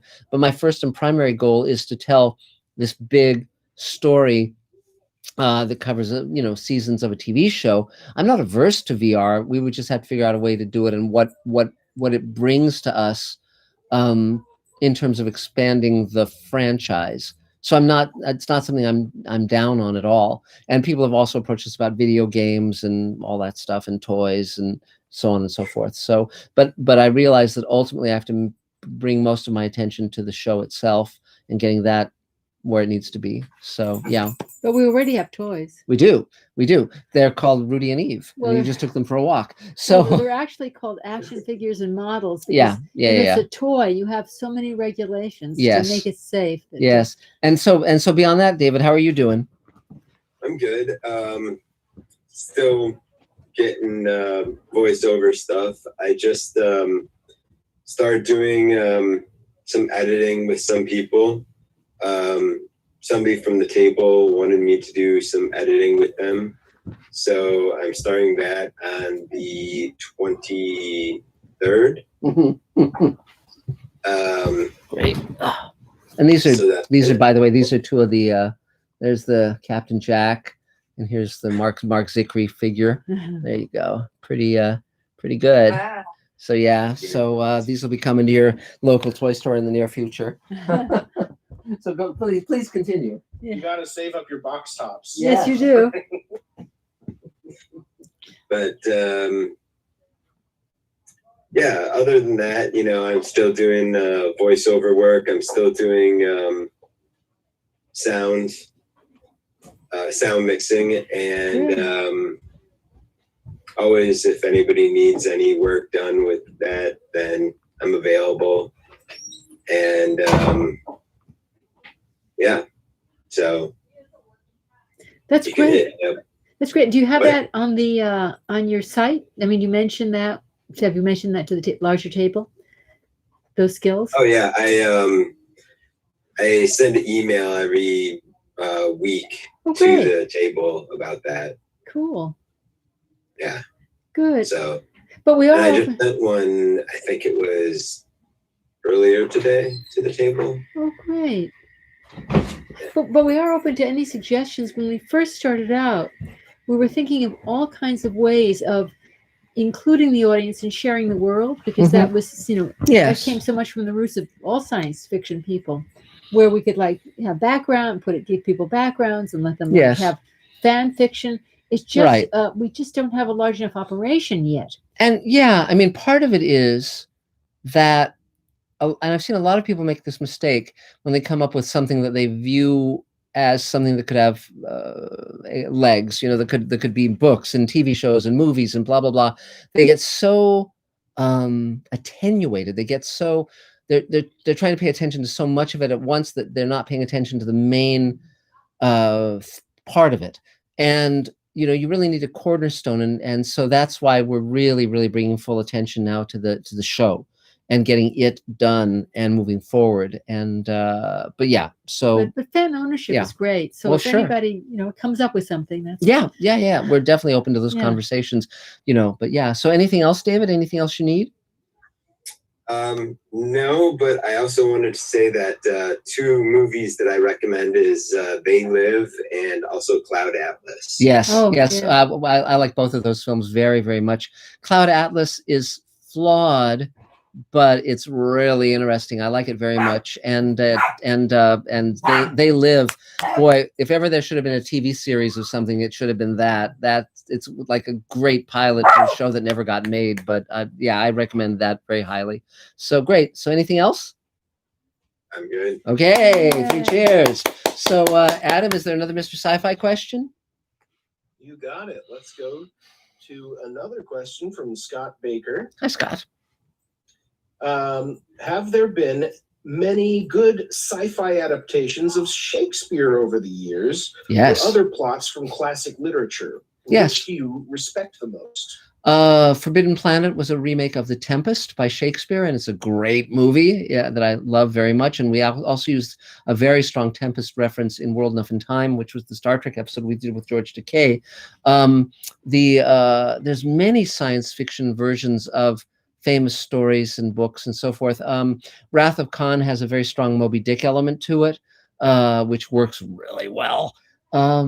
There's and then there's crossover things like 20,000 Leagues Under the Sea, where Nemo is a wonderful character, and there's a lot of adaptations of great science fiction books into great science fiction movies. But everything is grist for the mill, and so that's there's a lot of that stuff. And Star Trek was always referencing the Bill of Rights or whatever, the Constitution, they're all sorts of stuff. I mean, writers draw upon whatever they can that resonates, and but Forbidden Planet, if you've never seen it, I that's another one I recommend. So okay, so David Bartlett, it's David Bartlett's turn. Yay, David Bartlett. Hello, everyone. So, David Bartlett, I am a filmmaker, a teacher, and a human rights activist, and the co-producer of Space Command. Yay! I am also the post-production producer, the visual effects producer, the colorist. I handle all the crowdfunding and quite a bit of other things, including building a brand new studio. Yay! So we have gotten a lot done very recently in visual effects. We're very excited about that. We've got a couple of great people, one particularly new, really brand new, wonderful guy who has a team, and he's doing some great work. Great. Making great headway towards finishing episode 2. Yay! Yeah, it's exciting. Believe it or not, it's going to happen. Yes. So the naysayers, including a couple on the screen here, I won't mention, are going to be proven wrong. So soon enough, we are looking for volunteers and paid position people on occasion. Right now, we're going to be building some more sets in the near future. Maybe not like Monday, but before Christmas, we'll probably be working on some more sets. We've got a lot of them done, ready to shoot a big sequence. We're going to start after January, and an even bigger sequence later on after that. Elaine nicknamed the Haunted House, which is a very large portion of the Space Command universe that takes place on an alien spaceship, and it's scary. Yes. So, with that said, if anybody's interested in working on Space Command or volunteering on Space Command, you can contact me. I am, Lydia says she's ready to build and ready. Awesome. Glad to hear it. So I will put up my email there in a minute, and many people have it if you don't get it from the table tonight. And you can give me a call, write to me, whatever, and we'll get you set up. So my background is I made my first film when I was 10 years old, and I made films in high school and worked in movie theaters in high school. And then I moved to LA in 1980 and started working right away on some very big films and then some very low budget films with Roger Corman. And I was a set builder with production designer Jim Cameron and his fiance at the time, Gillian Hurd. And you guys can look up those names if you don't are familiar with who they are, but they made a couple of movies called Terminator and Alien and Aliens and some other movies that are pretty good. Titanic, did I mention that one? Anyway, so we're certainly not building sets in the magnitude of Titanic, but it sometimes feels that way. It's going very well, nonetheless, as I already said. So anyway, so my background, so I started working in the low budget films, and I started working as a sound designer, and I worked on films like Pulp Fiction and Speed and Total Recall and Tremors and some others. And I got back into independent films and made films of my own as a producer, director, writer, and a cinematographer and editor, and I now have 65 film festival awards. So if anybody needs any advice about what it's like to work at the major studios or on small independent movies and win awards, I can probably help you with at least some of that. So every week I'm planning to tell a new story. Mm-hmm. This was considerably shorter than the other stories I've had. Okay. But it is noteworthy nonetheless to me. The reason I moved to LA when I did was that I was in Portland, Oregon, looking for apartments to rent and looking at prices in the LA Times. I opened up the calendar section. There's a full page ad for the Sherwood Oaks Experimental College. It was run by Gary Shusett, and he had a class that was being taught by William Friedkin, who was the director of The Exorcist and The French Connection, and won an Oscar, and he was teaching a class. So I fired off a check and mailed it in right away. It was $60 in 1980, which is a lot of money, but I was committed. So I came down, and 3 days after being in LA, I met William Friedkin and shook his hand, and that was a big deal to me. So 10 years later, I got to work on a film with him called The Guardian, which is a whole other set of stories. Billy was a pretty crazy person to work with, and I had a great time with him. But a lot of people didn't. And in the end, he gave me, actually, I might have it here, if I can find it easily. He gave me a present. Oh, it's not right here. I'm sorry. Yes, it is. For not getting fired and not quitting, he gave me a Tiffany watch. Cool. Wow. Beautiful thing. and I was very proud of this. I can't wear jewelry because my wrists sweat. Mhm. And in fact, this watch was repaired by a watchmaker who said, "Did you go swimming with this watch?" So I don't wear the watch. In any case, the story is not about Billy. The story is about one of the classes I took at Sherwood Oaks College.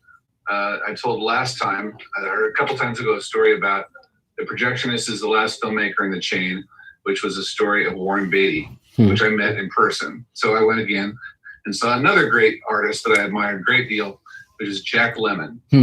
He was in a movie called Tribute with Robbie Benson, who was all the rage at the time.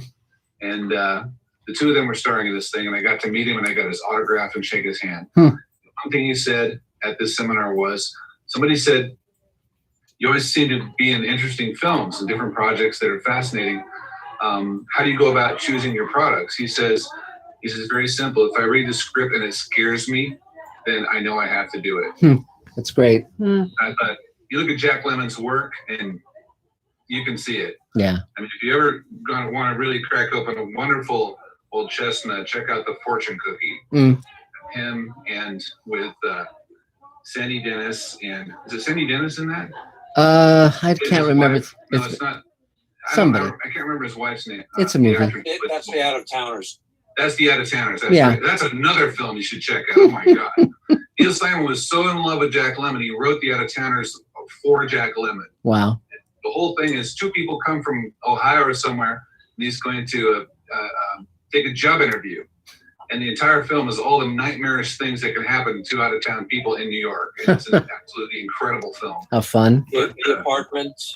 Yeah. Great. I mean, yeah. And Jack Lemmon was one of the great actors of all time. And Walter yeah. Matthau and Jack Lemmon were in The Fortune Cookie together, and Walter Matthau won an Oscar for the part that he played. And, Well, there you but go. It's this very twisted, kind of dark version of it's a morality tale. But one of the great scenes that the doctor that tries to test him to see if he's faking this injury is played by Otto Preminger, the director. That's funny. It's too much. That's great. Anyway, so I got to meet Jack Lemmon and shake his hand and get his autograph and hear that story. So that was well worth it. Great. Great. So that's my story for this week. Okay. Yay. 3 cheers. Now, one more thing. Uh-oh. I'm also in charge of the table email. Yes. So if you're interested in table email and you're not on the table email, you can reach out to me and I will help you with that. If you're having troubles with your table email, whoa. Nothing. It's fine. And you can you talk to me about that as well, and I'll help you fix it up. We're still doing it. It's still going great guns. It's a great way to communicate to people, to network. It's a big part of what the table is. Yes. It's kind of the silent part. It's like people talk one-on-one, but it's over 2,000 members. So Yeah. if you're not already involved, you might want to check that out. Yeah. And again, and again, the thing, David, I would just want to jump in for 1 second because, Judy Beecher was talking about isolation. And even when it's not a pandemic, it's very easy for those of us in this industry to get very, very depressed and very isolated. And the table was started so people would have community and people wouldn't feel alone. And so it's been an interesting journey to create something during the pandemic that would allow our tradition to continue. But I'm very glad that certainly Elaine and I are very glad that we have it, and I'm so glad it's so meaningful to so many other people. Yeah, I've gotten a lot out of it myself, obviously. Yeah.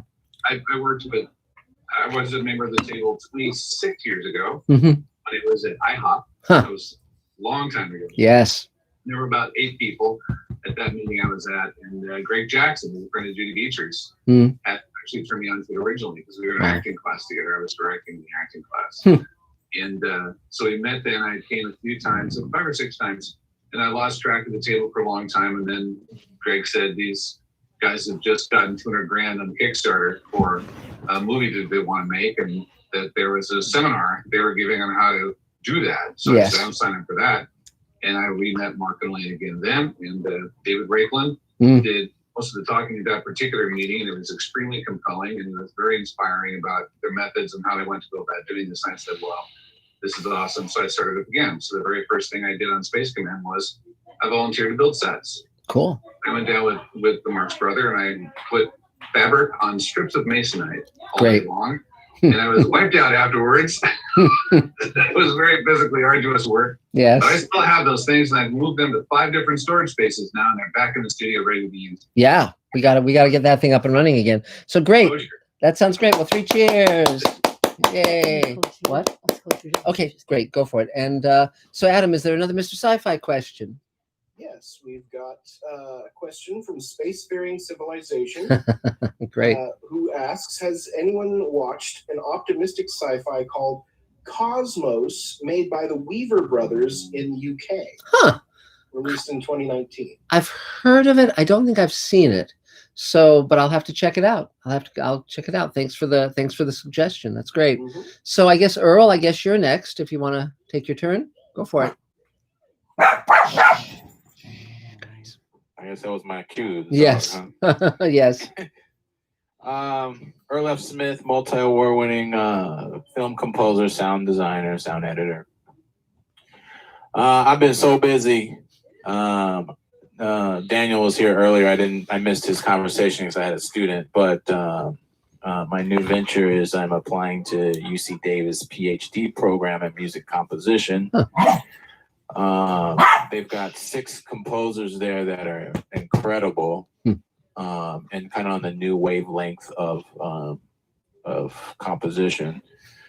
Not so much a film as far as music for film, but I believe I'll be able to make the transition studying under these 6 composers to better my writing for a film. And so it's more complex. And it's not much work, 2 classes a semester. So it's like 4 hours a week, really. And then writing music is something I do anyway. So because of that, I've been working on new material for their December 1st deadline. And I started on a piece last night. It's called OMG, Faith, Clean Up Your Room. It's for 4 voices. So I'm going to be singing all 4 voices. And basically, it's repeat in different pitches, Faith, Clean Up Your Room. So it should be funny. Yeah, your daughter's going to love it. So yeah. So, his daughter Faith. Yes. Yeah. I wrote a violin concerto. I sent it over. A friend of mine, Leah Ziegler, she plays for Hans Zimmer's touring band. Huh. I sent it over to her, so she's learning the piece. I'm gonna record that next week. That's so great. All of it's on my Facebook. I'll share that. Cool. So is there anything you need, Earl? That's about from Mark. Faith was very kind to participate in Ripple Effect. Yes, the Space Command episode. Episode of Space Command. Yes. And she's very popular with amongst her friends and TikTok and so forth. And boy, she talks about that and shares it amongst everybody. Great. And so, which is, it's awesome to see, someone in that age category have a spark for entertainment. Yeah. And she's starting to make videos and so forth. That's great. And she's got an eye for that. She still wants to be a doctor. And she also too just had a online violin recital. Wow. And then here in Sacramento, one of the ladies who does a chamber group for young musicians reached out and invited her to be a part of the chamber group, which is the lady's first chair celloist for the Sacramento Philharmonic. So wow. Pretty cool. That's great. Situation. So a lot going on here. I've got 3 films. I'm waiting for Mark's the lock picture. I got 3 films. 2 of them I mentioned. I'll pick back up after I finish this portfolio for the application process. Cool. But I've been quite busy over here. I would say to Judy, don't be afraid to reach out. What you're feeling, a lot of other people are feeling too. And it is so easy to, as artists, we have our emotionals ups and downs to isolate. But I have found that when I push through that isolation and attempt to connect, people are grateful for it. And you don't know what the spark of someone else can do within you or with you within someone else and get new projects going.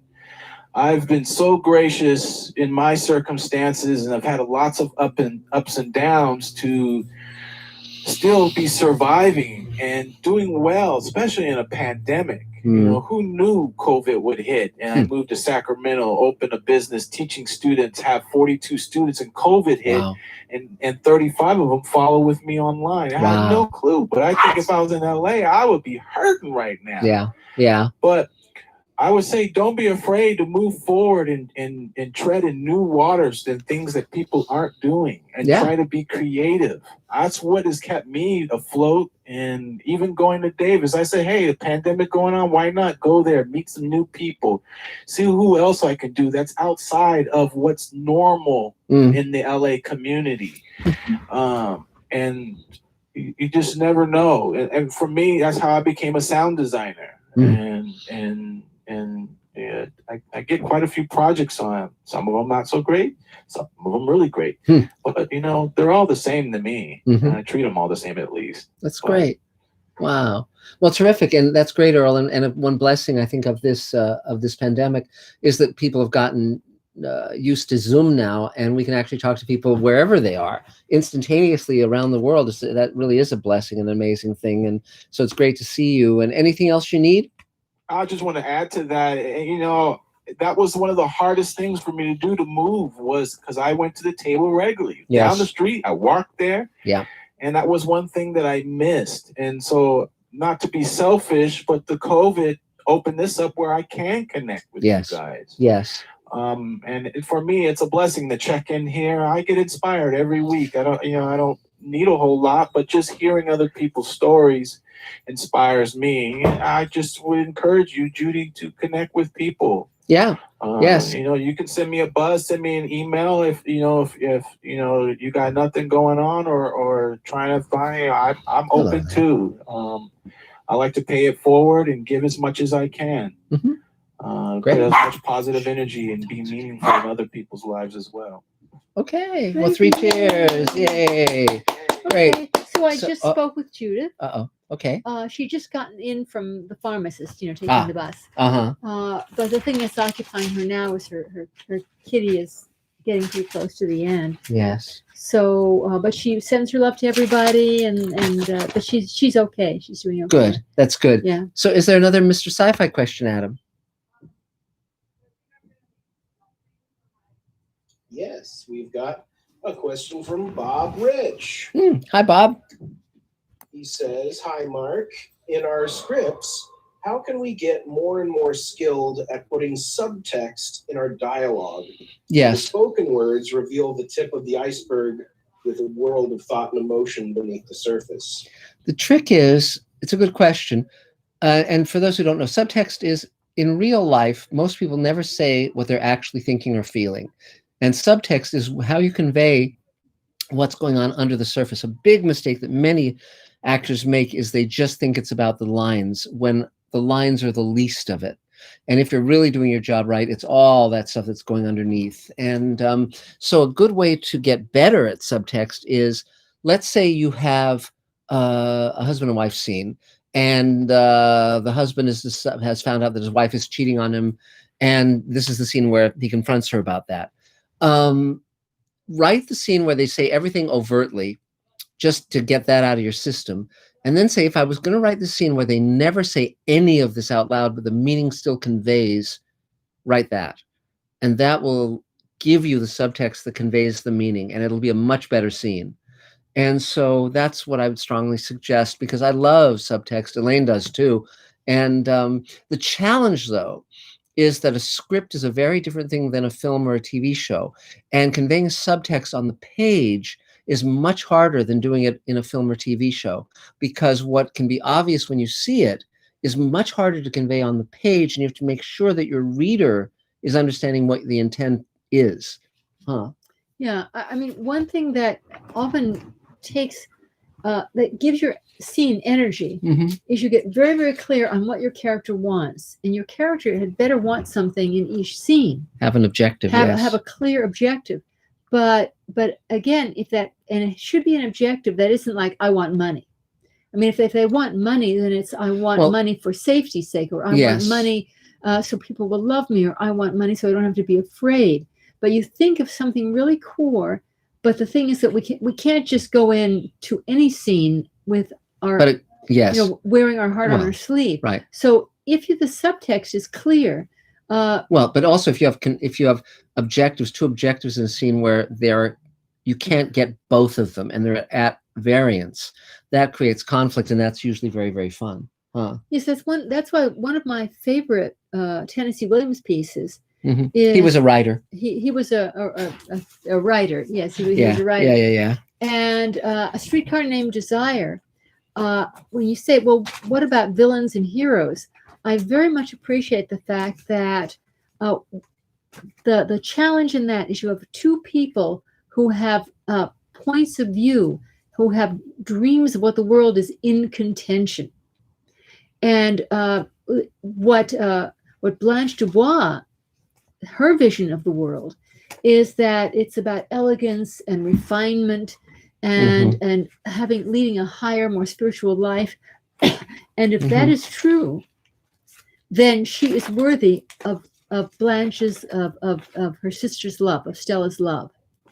Whereas Stella's husband, Stanley Kowalski, feels that what life is about is animal brutality and strength, right? And if that point of view, if that vision of the world is true, then to that degree he is worthy of his wife's love. But they can't both win. They can't both win. They can't exist on the same plane, because one way or another they're opposite views of what makes them worthy of Stella's love. And so there really is no villain so much as Stanley sort of kind of. Well, ultimately. I mean, but it's really two points of view in contention. Yes. And it's not like he's a mustache twirler. He's just like very limited, and he's determined to win his wife's love. It's not about just dominating. It's about not losing his wife's love and respect. Oh, yes. And so when you have 2 points of view, two visions of the world in contention, it makes it very, very interesting. It's and fun. They can never come out with saying what they're after. But there it is. Right. And they're fighting over the person they need to love them. Yeah. So there you go.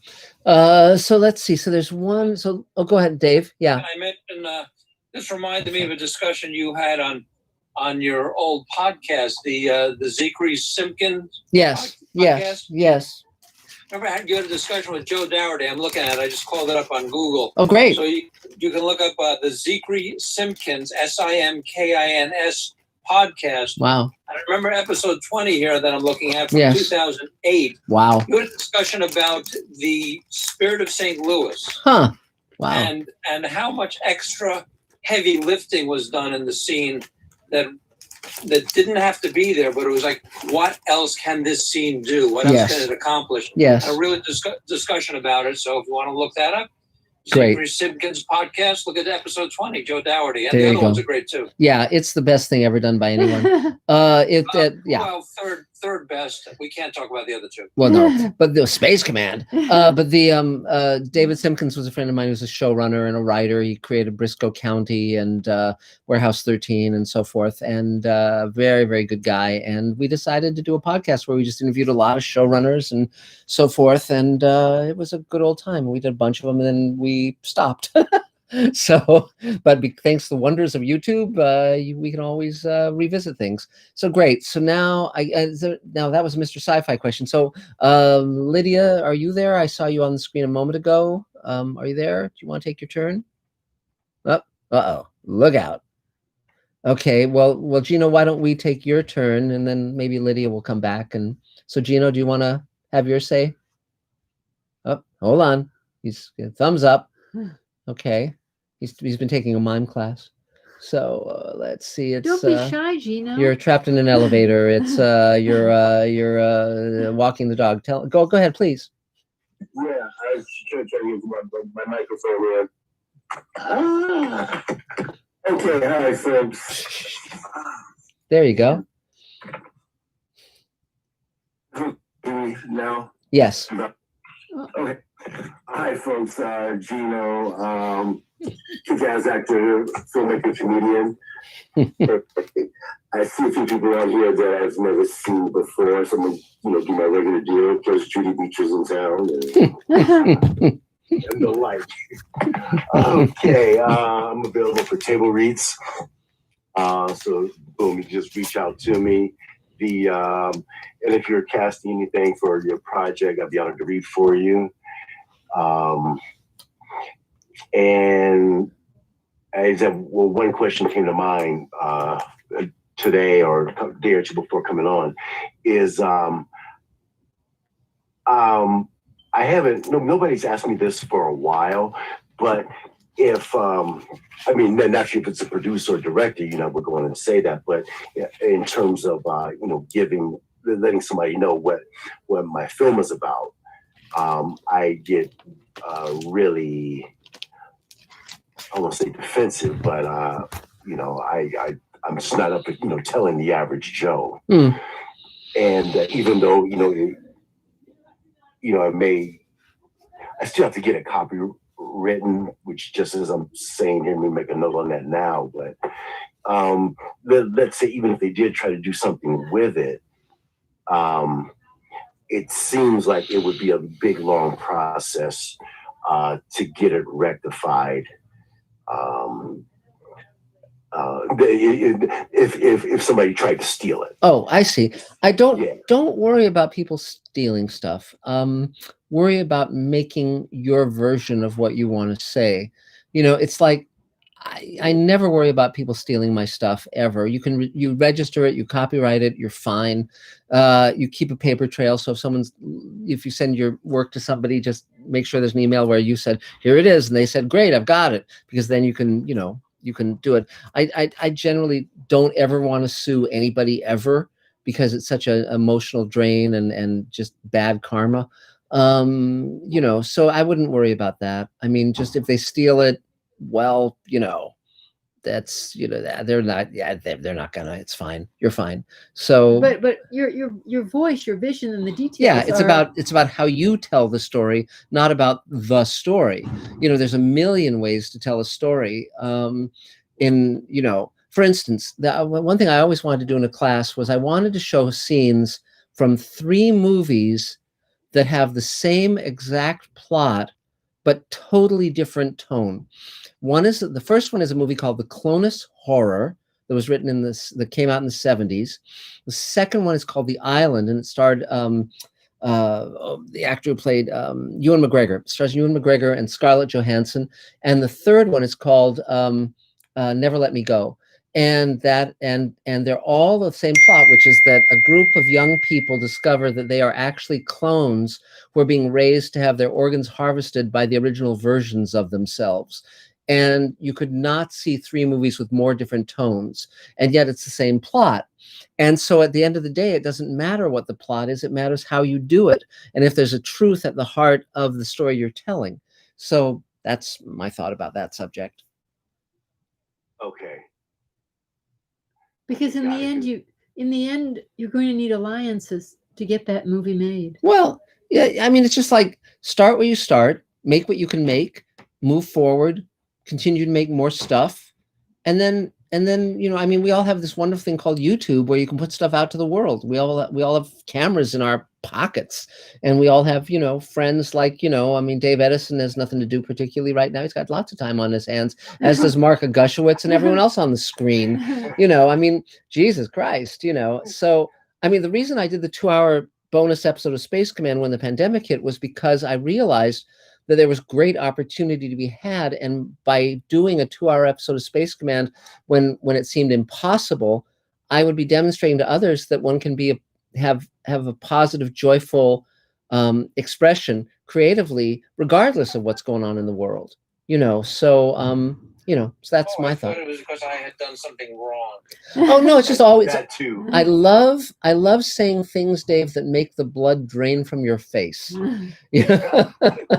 Not hard to do. Not at all, but it's always fun. So the funny thing about me is that I'll say the most ridiculous thing, and then everyone will think I'm kidding, and then I'm serious, and we pull it off. I mean, right now they're building a Space Command car, for God's sake, and crazy. So the funny thing about Ripple Effect is it started out as a 15-minute vignette. Yes. Then maybe 20, we'll hit a half hour, an hour and a half. It ended up being 2 hours. 2 hours. Yeah, well, that's, yeah. And So like I said, pulled it off. it was fun. So David, you had something to say, David Bartlett? Did you? Oh, he's trying to unmute. There we go. No, I just was going to clarify. We're building 3 futuristic cars. Yes, yes, that's true. That's true. Well, there you go.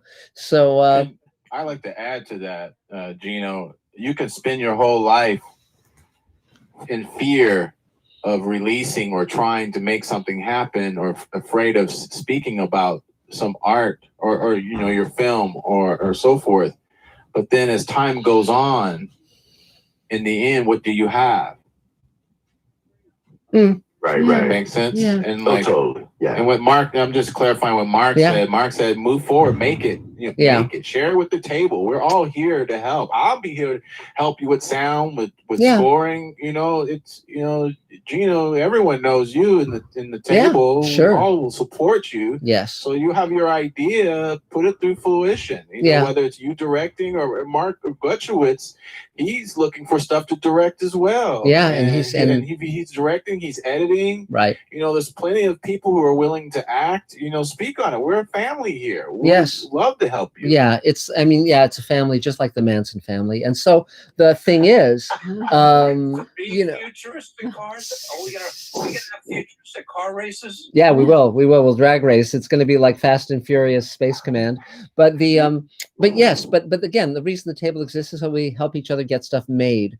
Because at the end of the day, it's not about worrying about this or that. It's about getting stuff made and sharing it with the world. That's the artistic impulse. And if you worry about perfection, if you worry about all the, you know, you can either be driven by fear or pulled by joy.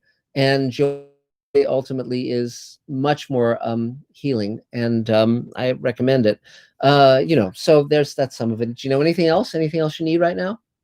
Yeah, I was going to add, like, as you mentioned about the Manson family. Sure. You guys have a nice little cell right there in San Quentin. Yes, exactly.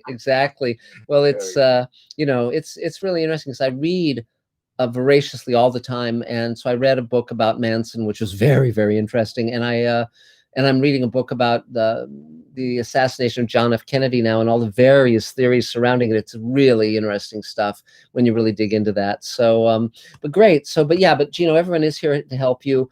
I mean, in my experience, what determines whether or not something gets made is just the decision to make it, and come hell or high water. And in terms of how long something takes, it often takes as much time as you allow it to take. So in other words, I've written scripts in a weekend that were as good as things that have taken me a year. And, you know, so I, you know, just start, and then just, you know, you build from there. That's how you do it. So anything else? Anything else for now? No. Okay. Yay, Gino. 3 cheers. So is there another Mr. Sci-Fi question, Adam? Yes, and shout out to Guy B, who just didn't have any questions, but just wanted to do a super chat. Cool. Thank you. Thanks a lot. Great. Yay. Yeah. So our question is from I had it, Kevin Scott 76. Yes. Who says, there's only the second manned mission by SpaceX, and it already seems routine. When the mystery of space becomes mundane, how will that affect sci-fi? I don't think it will become mundane. The universe is so full of mysteries and wonders. I think that Elon Musk is a man with a vision, and his vision is to get people to Mars en masse, and he is really on track to do that right now. I think that this second manned mission is just it's a step toward where he's heading. And I'll tell you, when they land people on Mars, that's going to be an amazing day. And I think very few people are going to be blasé about that one. Looking to get my Martian real estate license. Yeah. And you know, again, go ahead. Don't you love those boosters that land? Yes. Well, the funny thing is, it's exactly like rocket ships were in these movies of the 50s. I mean, again, I never thought we would see that. I never thought we would see that in the real world. Never. And so Elon Musk is too cool for, you know, in many, many ways. So yeah, He's great. He's great. So yeah, and now also, by the way, to mention, well, for the Space Command and Mr. Sci-Fi fans, we have a Mark Zicree Patreon page where people can throw a little money our way, and there's also, we're still selling Space Command shares where you can get a portion of my profits from Space Command. So again, anyone interested in that, you can either go to patreon.com / Mark Zicree, or just email me at markzicree@gmail.com. So just to let you know. I mean, we don't even have a unified field theory yet. Not yet, but working on it. So for all you physics fans out there, so now it's Elaine's turn. Wonderful, Elaine! What about all these other people? No, well, Lydia, are you there, Lydia? You fell between the cracks. If not. Okay. Well, so go for it, Elaine. It's you. Could you get me my your guy, your little guy? Yes. Sure. Yes. Well, I was very fortunate, thanks to David. He made sure that I got my yearly salary, which was $10 for being a producer, $10 for being an actor, and $10 for being a director. And I said that I would have to sell it. I would have to spend that money in a completely frivolous way. Yes. And here it is. Cool. Yes, it's not making that sound, by the way. Yes. The dogs are making that You can sound. see its little smile. Isn't it great? It's this is. We went to the British shop in Santa Monica, and it's a doorstop. It's a doorstop, but it's a hedgehog. Yeah. It's a hedgehog doorstop, which I thought, what could be more frivolous than that? Yes, I'll better put it back. The dogs are getting interested. Yes, the dogs like it too much. So I did something. I purchased something incredibly frivolous, and that was, of all things, exactly $30. Yes. In the British shop. So I had it. Yay! So that was my frivolous moment. And again, just getting to do multiple things. Writing is my favorite thing, but working on doing a first pass edit, which I'll pass along to Mr. Dave, and then go over the alterations of the first grouping. Just try and get sand down the rough edges. For our actors, really worked very, very hard on. It was a small piece, but we were very glad to have a small piece of two of our actors for Space Command, which we weren't able to do the first time around because we ran out of time.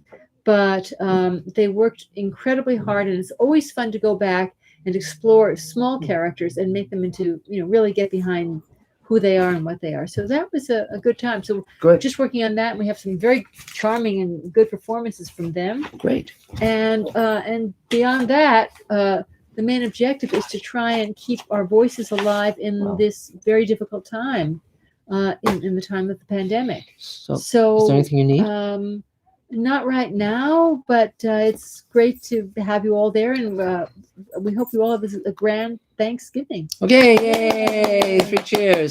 So, Adam, is there another Mr. Sci-Fi question? We do have one more Mr. Sci-Fi question. Yay! From Scott Gamble. Hi, Scott. And he says, this might have been discussed in the past, and I missed it, but what was the first script you sold for a production, and how did it come about? Okay. The first script of mine that got out to the public was when I was 18. I wrote a radio play that was a satire of science fiction conventions and movies and TV shows and writers called Lobotomy. And I directed it and wrote it and starred in it along with 3 of my friends. And that aired on KPFK. It was a half-hour radio play. And the first script I sold where I got paid money was Michael Reeves. My friend Michael Reeves was writing animation for the networks, and there was a show called Space Stars that featured Space Ghost, and the last sequence in it was called Space Stars Finale, and Michael and I co-wrote one of those, and then we co-wrote an episode of Smurfs, and then I wrote Smurfs on my own, and I was off and running. So that's how it all began, and yeah, it was really fun. That's how I learned my craft, and it was really, really cool to go. And at the same time, I was writing The Twilight Zone Companion. I was around 21, 22 years old. So to go between those 2 experiences ongoingly was really great. It was a great way to learn how to do what I do. So now also, we were talking a moment ago about the science fiction spaceships of the past. So this is, When Worlds Collide. Okay, you can see what this, looked like. And then this is Elon Musk's Starship. And you can see it's exactly like the George Pell one. So it's really cool. We're living in an amazing time. So, okay, so now it's Me, Wonderful Me. So lots is going on, as we've been talking about throughout the evening. It's amazing to watch the final VFX shots of Space Command's second hour being completed, getting those shots in from Germany and from Chile and from here in the States. And we're putting it together. We're building that sucker. And it will be so amazing when we have the first 2 hours, a Blu-ray, a DVD, things that we can send out to people. It's been a long time coming, and it'll be a thrill to have it arrived. And then fortunately, also here's a good piece of advice to artists of any kind: always be working on the next thing before the first thing is released, so that no matter what happens, no matter what the reception is, you're on to the next thing. So the fact that we've shot hour 3 of Space Command. We're in the process now of shooting hour 4. It means that it'll be a great feeling to finish the first 2 hours, but it's not the ending. And at the same time, Elaine and I are working on the Showrunners Network. We're working on the Rod Serling project. We're working on Sweethaven. Should I mention looking for an actor? You could, yes. Elaine's looking for an actor. Go ahead. Oh, yes. Well, we wanted to see if we could gather up some money for a piece that I wrote called Ashes. And science fiction movie. And it really centers on just 3 people, but mostly two males. And Damien Girard is like taking one role, and it's what it's about is it's a question of two different kinds of courage, which I was very interested in because I was in the protests and a follower of King, and I was very interested in the 2 different kinds of courage. And one is the rough and tough, the guy who's not afraid, who's like physical and on the front lines and daring do. And then there's the guy like King who simply never gives up, no matter what's going on. He just never gives up. And it was putting these 2 people, these 2 fast styles in contention during a 3-person team terraforming thing. And where one never gives up and one is rough and tough, but when it gets down to the long haul, the rough and tough guy starts to fall apart. And so I was looking for an actor who would be very powerful for the rough and tough guy, but who could handle a lot of subtext and sensitivity. Better if it was a mixed race, person of color. But it's someone who can handle a lot of subtext as well as some direct confrontation. And so I'm just looking for a very good actor to read. I'm reading different people to read with Damien at some points. If you know someone who can come across very powerfully, but can handle a lot of subtext, because basically what happens is when it becomes the long haul, this fellow was amazingly, this particular character was amazingly powerful and good and brave. But when it comes to the long haul and they realize that it's going to be a long haul of button pushing, they literally start to lose it. And but if they leave and they want to get back into the feisty world, but if they leave, the experiment falls apart. And if the experiment falls apart, then Earth's last chance is gone. So that's the basic conflict. And if you know someone who's a really strong actor, and if they have any kind of cachet, science fiction cachet, that helps too. So in other words, if they have a fan following, that can be very helpful. So, but yeah, let us know. And so anything else? No. So just in conclusion, I'm writing the new book, Greenlighting Yourself. And we're just working on a ton of stuff, but it's great to have it be real, to have it be out there and getting accolades. And the book is already sold, I'm just writing it, but life is good. I have no complaints. So that's it for now. As we mentioned earlier, there won't be a table meeting on Thanksgiving because for obvious reasons, and but we will see you guys all very, very soon. And we won't be having the live Mr. Sci-Fi thing on Thanksgiving night either, because we will be having our Thanksgiving dinner not with extended family, but just with our various furry friends and so forth. Some takeout. Yeah, so it's going to be great. I forgot to say, yes, Paul Dove couldn't make it tonight, but he wanted to wish everyone a happy Thanksgiving. Oh. Yes. Yeah. Yeah, well, he's British, so fuck him. So they